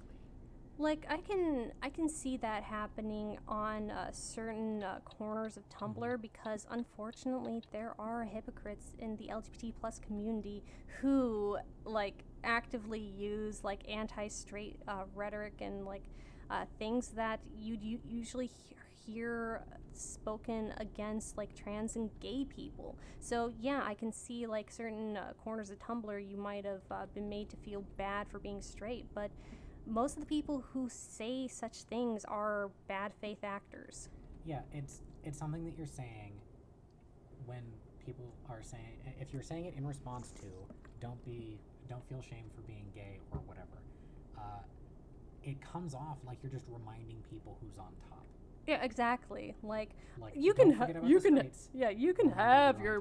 can have the month of June, but just remember what you are the rest of the year. And as a cishet white guy, I think that there's no point in that, because as we said on the Arch Plays, white people are immune to insults. Like when society is built around you, there's nothing anybody can do, nothing anybody can say really that hurts you the way that you have the ability to hurt others by being the dominant force. Man, I didn't think the stream would go so deep. I mean, is this deep? Well, is this shallow? It feels... Is this like day one shit? Well, okay. Yeah, I get what you're saying, but I didn't think it would go in this direction. Frankly, I didn't think we'd get so many questions, so also, I didn't think thank we'd you. get so many viewers. Yeah, how many people are we up to, out of curiosity? Here, let me close and reopen this. Okay, good, I'm not turning there. 7. Okay, yeah. We've gone down, but like I haven't been reading it out, but a couple of people have said goodbye or I have to go. Okay, bye guys. Like you were talking already on a passionate point, and I didn't want to interrupt. I bet. Okay, but I think we're good on that topic. Let's move on. Okay. Well, Trinket says it's great to be straight. Please don't be a heterophobe. I think we addressed that. Yeah. Let's see. We should just have a pride, as in a pride for everyone's sexuality. I mean, I guess, but then if everyone's prideful, then no one is, right? Oh, Ziki's joined our Discord. I personally fall into the camp of gender and sexuality nihilism, just kind of it's like having brown hair. Well, you don't really need to be prideful of that, but I can understand the idea behind it. I don't think the idea behind it is bad. It just... Okay. Yeah. Let's see. Robot Guimont says, same as Mental Health Month, but I do wonder how long it will take till these things become more normal. It's hard to say, because especially something with mental health, that's frankly hard to stomach. Even someone like me who has experienced mental health issues, there's certain media and topics that I try to stay away from because, well, not just because it's frankly kind of triggering for me, but a lot of the times you just don't want to see it. You don't want to be reminded of solemn things. And that's why we unsubscribe from the news. You don't want to be reminded of solemn things, and by that nature, you progress on accepting that mental illness is a thing far more common than we think it is, that's going to take a lot of time because of that barrier to entry. It's hard to make people sit down and listen and understand on top of just listening. And then, also there's the trouble of not wanting to trigger other people, like the whole thing about like not giving a lot of public notice about suicides in fear of copycats or like other people committing suicide, which is unfortunately a real thing that has happened in the past. All right. Next we got, when only leg bats have a parade, it does kind of set them apart. When straights have one as well, it makes them more equal. And then further down, I'm not being completely serious. Okay, thank goodness. Yeah, you really need like a /s in there to denote sarcasm. Well, that's more of a Reddit like ism. No, but it's a Reddit-ism. It's Yeah, but it is good. But it is a good thing to do. Yeah. Everybody should do it. Let's see. Rabote Gilman says, I would love to try to explain this to Mr. Trump. It would be funny. I think in practice it would probably be a lot less funny than you're thinking it is. Probably. It's like talking to a brick wall. Yeah. A brick wall that nobody's going to pay for. Oh my god. Oh my god. Okay, I should stop for some sleep. Stop turning the engine off! God. Do you think they should continue on with Degrassi? I didn't realize how important of a show it was until I hit my 20s. I wish I would have tuned in earlier. That's my feeling too. Like, I wish I would have known about it and would have followed it more religiously. Like, because I didn't start watching it until high school, and then I kind of stopped, and then I started, like, just, like, from the near beginning and watching the series as a whole when I was in college. I think it's integral that it does continue. It is such an important series for things like normalizing mental health issues and just the basic things that teens go through that a lot of teen shows don't get to talk to in like an in-depth way, because most of us will have experienced a lot of the things that the kids on Degrassi go through, and there is power in showing that you're not the only one to face these things. Where's my lights? It's getting dark in this room, so it's like... You want to turn the light on? Yeah, if you could. Okay. Just so I can see the lights. And what I'm going to leave you with is opinions on the whole Lily Orchard Steven Universe backlash from the Steven Universe community. Backlash? Oh, I've basically stopped following anything Lily Orchard. Like, I've gotten tired of dealing with the comment section on anything, not just Steven Universe related, but Steven Universe and Lily Orchard related. So I might not be up to date or aware of what you're talking about in particular. I know that I personally don't think she really gets the show, or She doesn't want to. Yeah, she doesn't want to, and she doesn't really understand a lot of things that affects how she makes her judgments about things. But like, is there a particular incident or a group of incidents that you're referring to? Yeah. All right. So after she dropped that like 2.5 hour bomb of Steven Universe's garbage, and here's why #HBomberGuy. After she dropped that, there was a lot of meta discussion where lots of people wrote like hollerback videos. I know, I'm hurrying. Sarah Z did one. Yeah. That's largely famous. Oh crap! I'm gonna be late for this one. Zen Huxtable shot back at Sarah Z for not attacking Lily Orchard properly. Yeah, which I think is fair, and I'm sort of Sarah Z for me is sort of in. Her Wendy's video is great. I don't know if I watched it, but do you realize you're being marketed to, or something like that? I can't remember if I watched or maybe it. Or maybe that was just like a line in the middle of the video. I don't remember what it was called. I don't know, but right now Sarah Z is on probation for me. Why is that? Well, just cause in response to like thinking about like the things that Zen Huxtable said, and it's like maybe like can I trust what she says? I have not seen the Zen Huxtable video. Yeah. But overall, I believe the tone has been, in response, is you probably the same as ours, which is, you idiot, do you even watch the show? Yeah, yeah. Which, like, if that's the extent of it, yeah, I agree with it. And there's like basic failures of understanding how the animation system works. Yeah, I mean, look at how many fucking times she literally blames Rebecca Sugar for like scheduling and how animation happens in like the U.S. Like, wow. Yeah. Yeah. Trinket Mage says, back to anime questions. Mhm. Irwin or Armin? Which life do you save? Who is Irwin? Answer that for us, and then we'll get back to you. Who's Irwin and Armin? Because I'm not sure who you're talking about. Armin is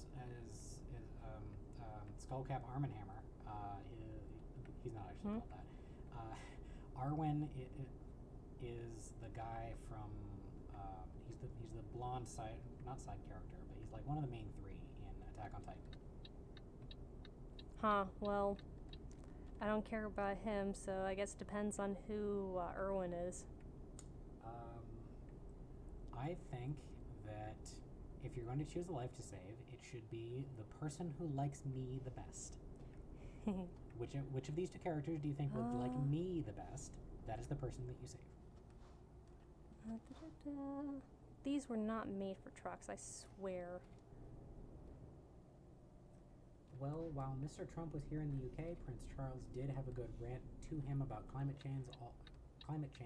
Also glad he left my country again, so glad we protested against him coming here.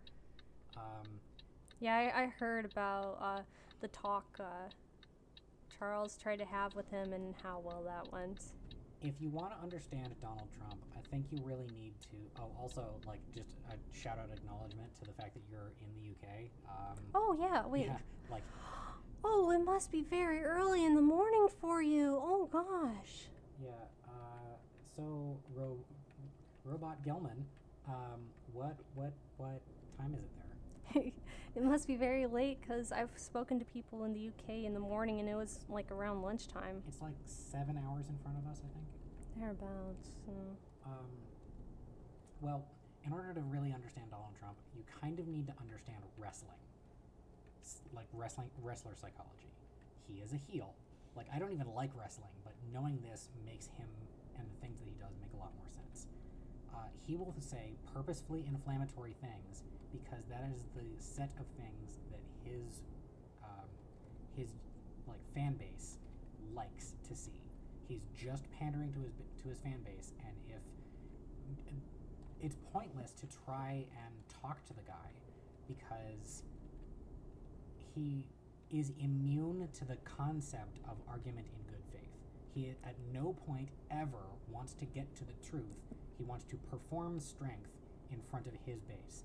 Anything that he can say made up on the spot, citing figures that don't exist, just to piss you off, so that he can tell people that he pissed you off. That is enough to become support for his side. Yeah. And if you don't, it's kind of a catch-22 as well, because if you don't push against him, then he will take that as approval and sell that because of how much pushback he's gotten. There's no... The only thing you can really do is, like, when he's not doing something in your country, is to not talk about it. Yeah. Because, like... And this treads on a problem with America in general, is that the United States does not care about other countries. You know Donald Trump by name. I know Prince Charles exists, but I could not pick him out of a lineup. I want to pass this guy. Okay, I'm gonna be good. America doesn't care about any part of the rest of the world, by and large. Yeah, not really. It is for the worse that is the case, and I don't want to include myself in any of that, but I also have no way to... You don't have a way to affect it. Yeah, and there's an element of isolation socially and events-wise, where the decisions made by other countries only affects us for how our politicians choose to respond to it and not in any other direct way. Yeah. Okay.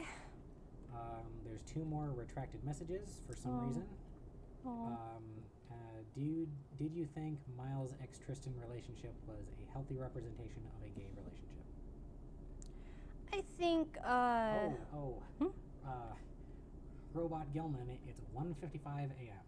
Oh, see, I knew it was gonna be really late for you, so, don't stay up on my behalf if you're not supposed to be awake, but also thank you, Well, I are you guess. going to publish this afterwards as a video? I do intend on doing so, Okay. but you know, like, you want to get in on the ground floor of things, I'm gonna crash. Okay. Oh, shit. Oh my god. What did you do? I went back and you crashed. I'm gonna watch this on the screen now. Okay, I need to call for help, and I'm already late, so this sucks. Ugh. It's like rain on your wedding day. It's green.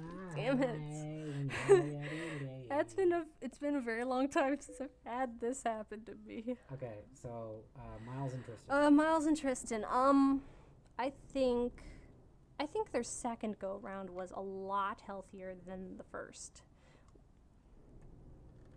Because like one, Miles wasn't basically using Tristan to get back at his dad.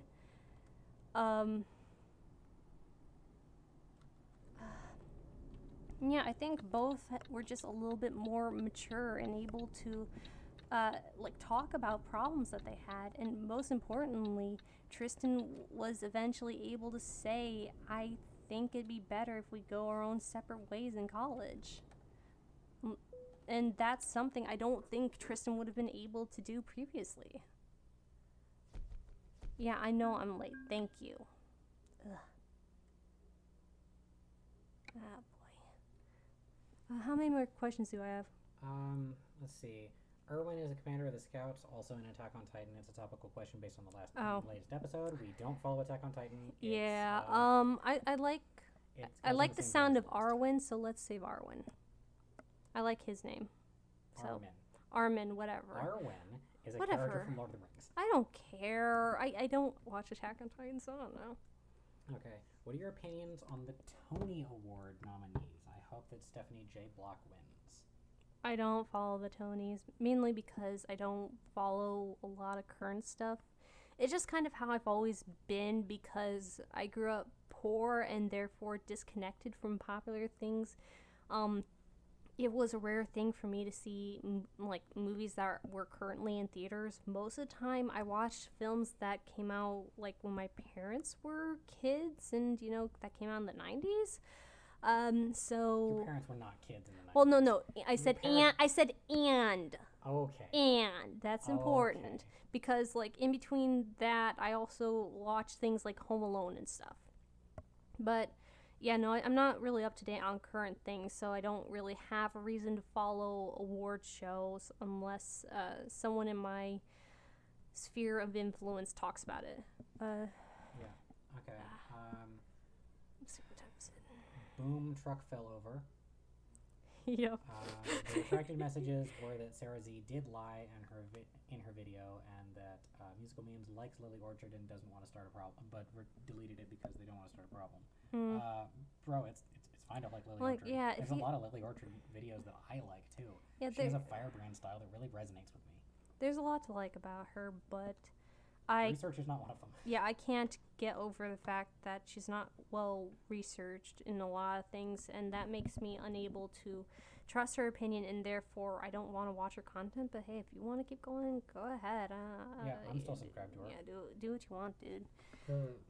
The thing that makes Lily Orchard so disappointing is that when she's on point, she's really good. Yeah. Okay. Trinket Mage says, there's a part of the world that isn't America now? Like, I've never heard of it, so it must not matter much. What? Yeah. No. Yeah.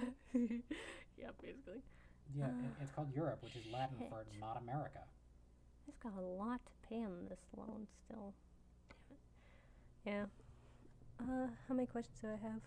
That's it. So I'm gonna Okay. say Like, if you've been holding on to something, post it right now. Otherwise, yeah. we're ducking out. Yeah, 'cause I'm getting tired and my back and legs are starting to hurt because I've just been sitting. I'm trying to fix my back and like sit up proper now, and it really hurts. So I think I'm about done. Well, yeah, you're building new muscle when you do that. Yeah, and I think it's good to end on such a high note as flipping the truck over. Oh God, why do they let me on the road? Because it's a video game, and you control what happens across reality. Yep, basically. Okay. Rabol Guimont says, I would say Tristan is just don't get me wrong, he means well, but most of the time he just seems like a bad friend. Yeah. He's given me that impression. Yeah, Tristan's a bit of a mixed bag. He often ends up just doing the wrong thing. Like, because a lot of it is that he thinks of himself a lot. He doesn't really... It takes a bit for him to consider other people sometimes. So, yeah. I mean, there's times where he can be a pretty good friend, but there's a lot of times where he's not. Okay. And we're getting our last call questions in right now. Okay. Ziggy J says, what are some ships you wish would have happened in Degrassi? Man, I wish we could have ended on a Degrassi is about kissing joke. Degrassi isn't about kissing. I'm not sure. I feel like there might be one, because I'm not really much a shipper. I'm not. But if I had to choose...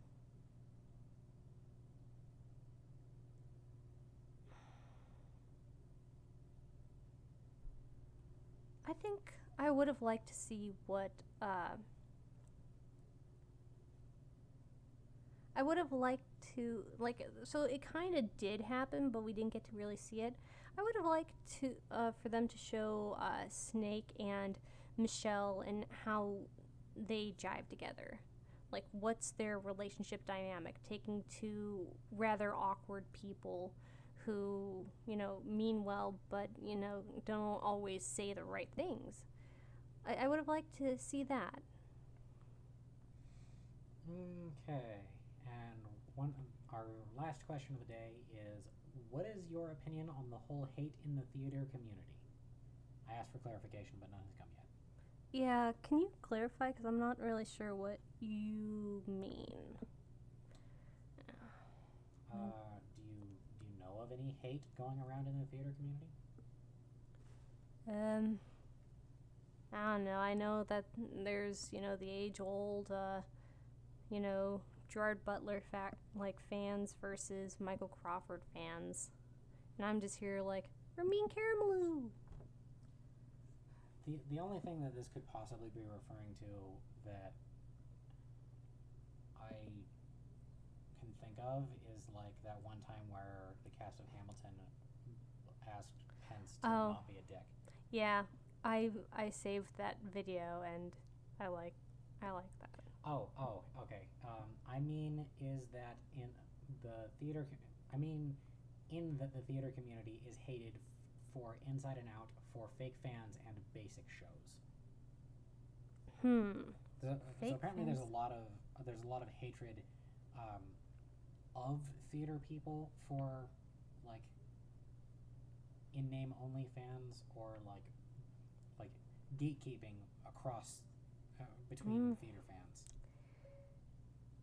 Yeah, I don't quite like that. Yeah, it is annoying to find people who don't appreciate the thing you love in the way that you do. I get that with Degrassi quite often.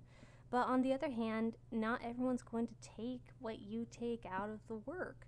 And some people just have basic tastes. Shouldn't you be glad that what you love is reaching like more people, and it like whoever the creator and people involved with it are able to reap the benefits of that?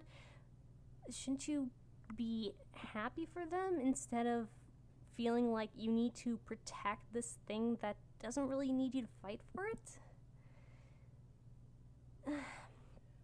You see this a lot in many other groups, and I'm really not a fan for gatekeeping. Of course, I never like it when someone's like, yeah, I'm a musical fan, but then can't think of a musical they like, you know, like... Like me. Yeah.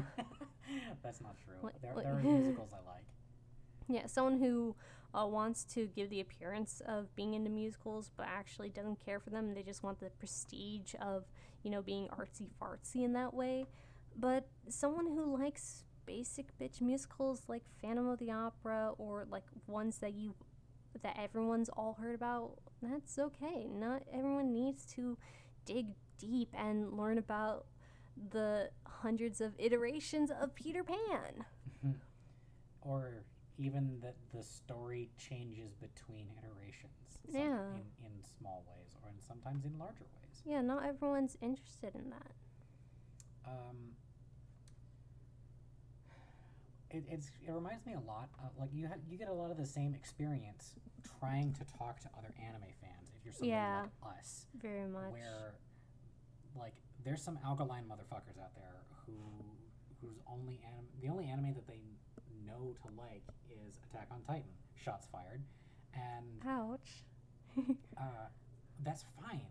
In the first place, every anime is somebody's first. Yeah. And because it's when you're drowning in this stuff, it's easy to forget that anime in general is, like, even its worst garbage, like Sword Art Online, is still leaps and bounds above 99.999999999% of television, particularly American live-action television, which is most of what people have been exposed to, period.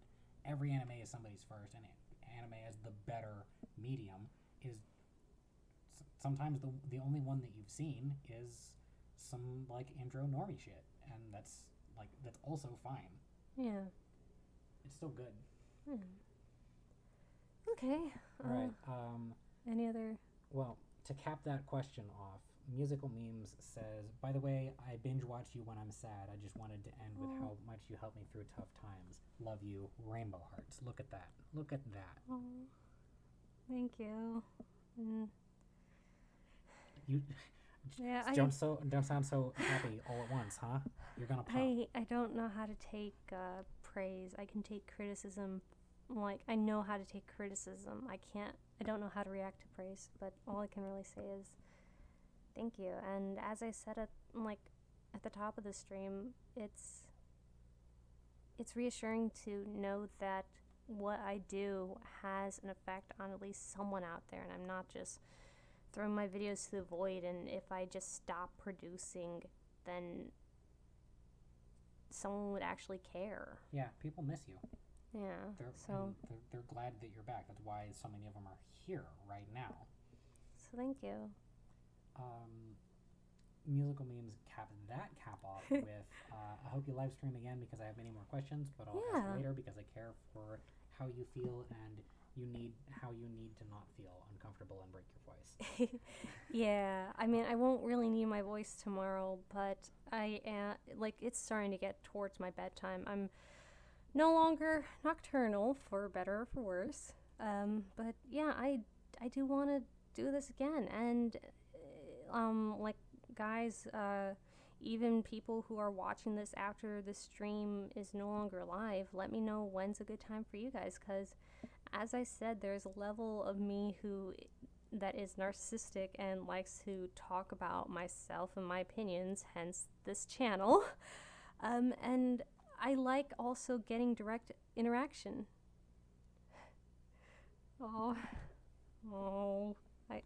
I don't intend on stopping the content. Even when I went away, I always wanted to come back, and I'd often think about video ideas just because I like doing this, and I guess I've always wanted to do something like this. I just didn't know where to do it, and thank you guys for helping make this possible.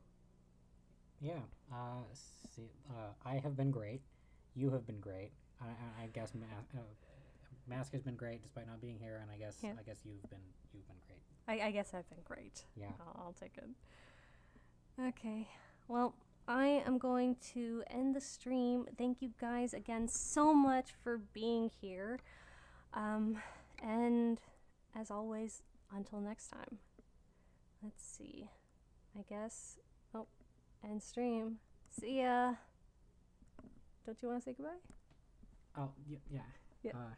I'm typing out a little message here.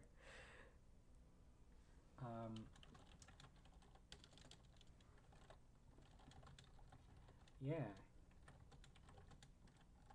Okay. I'm Okay. waiting for the sound of typing. Okay. And remember,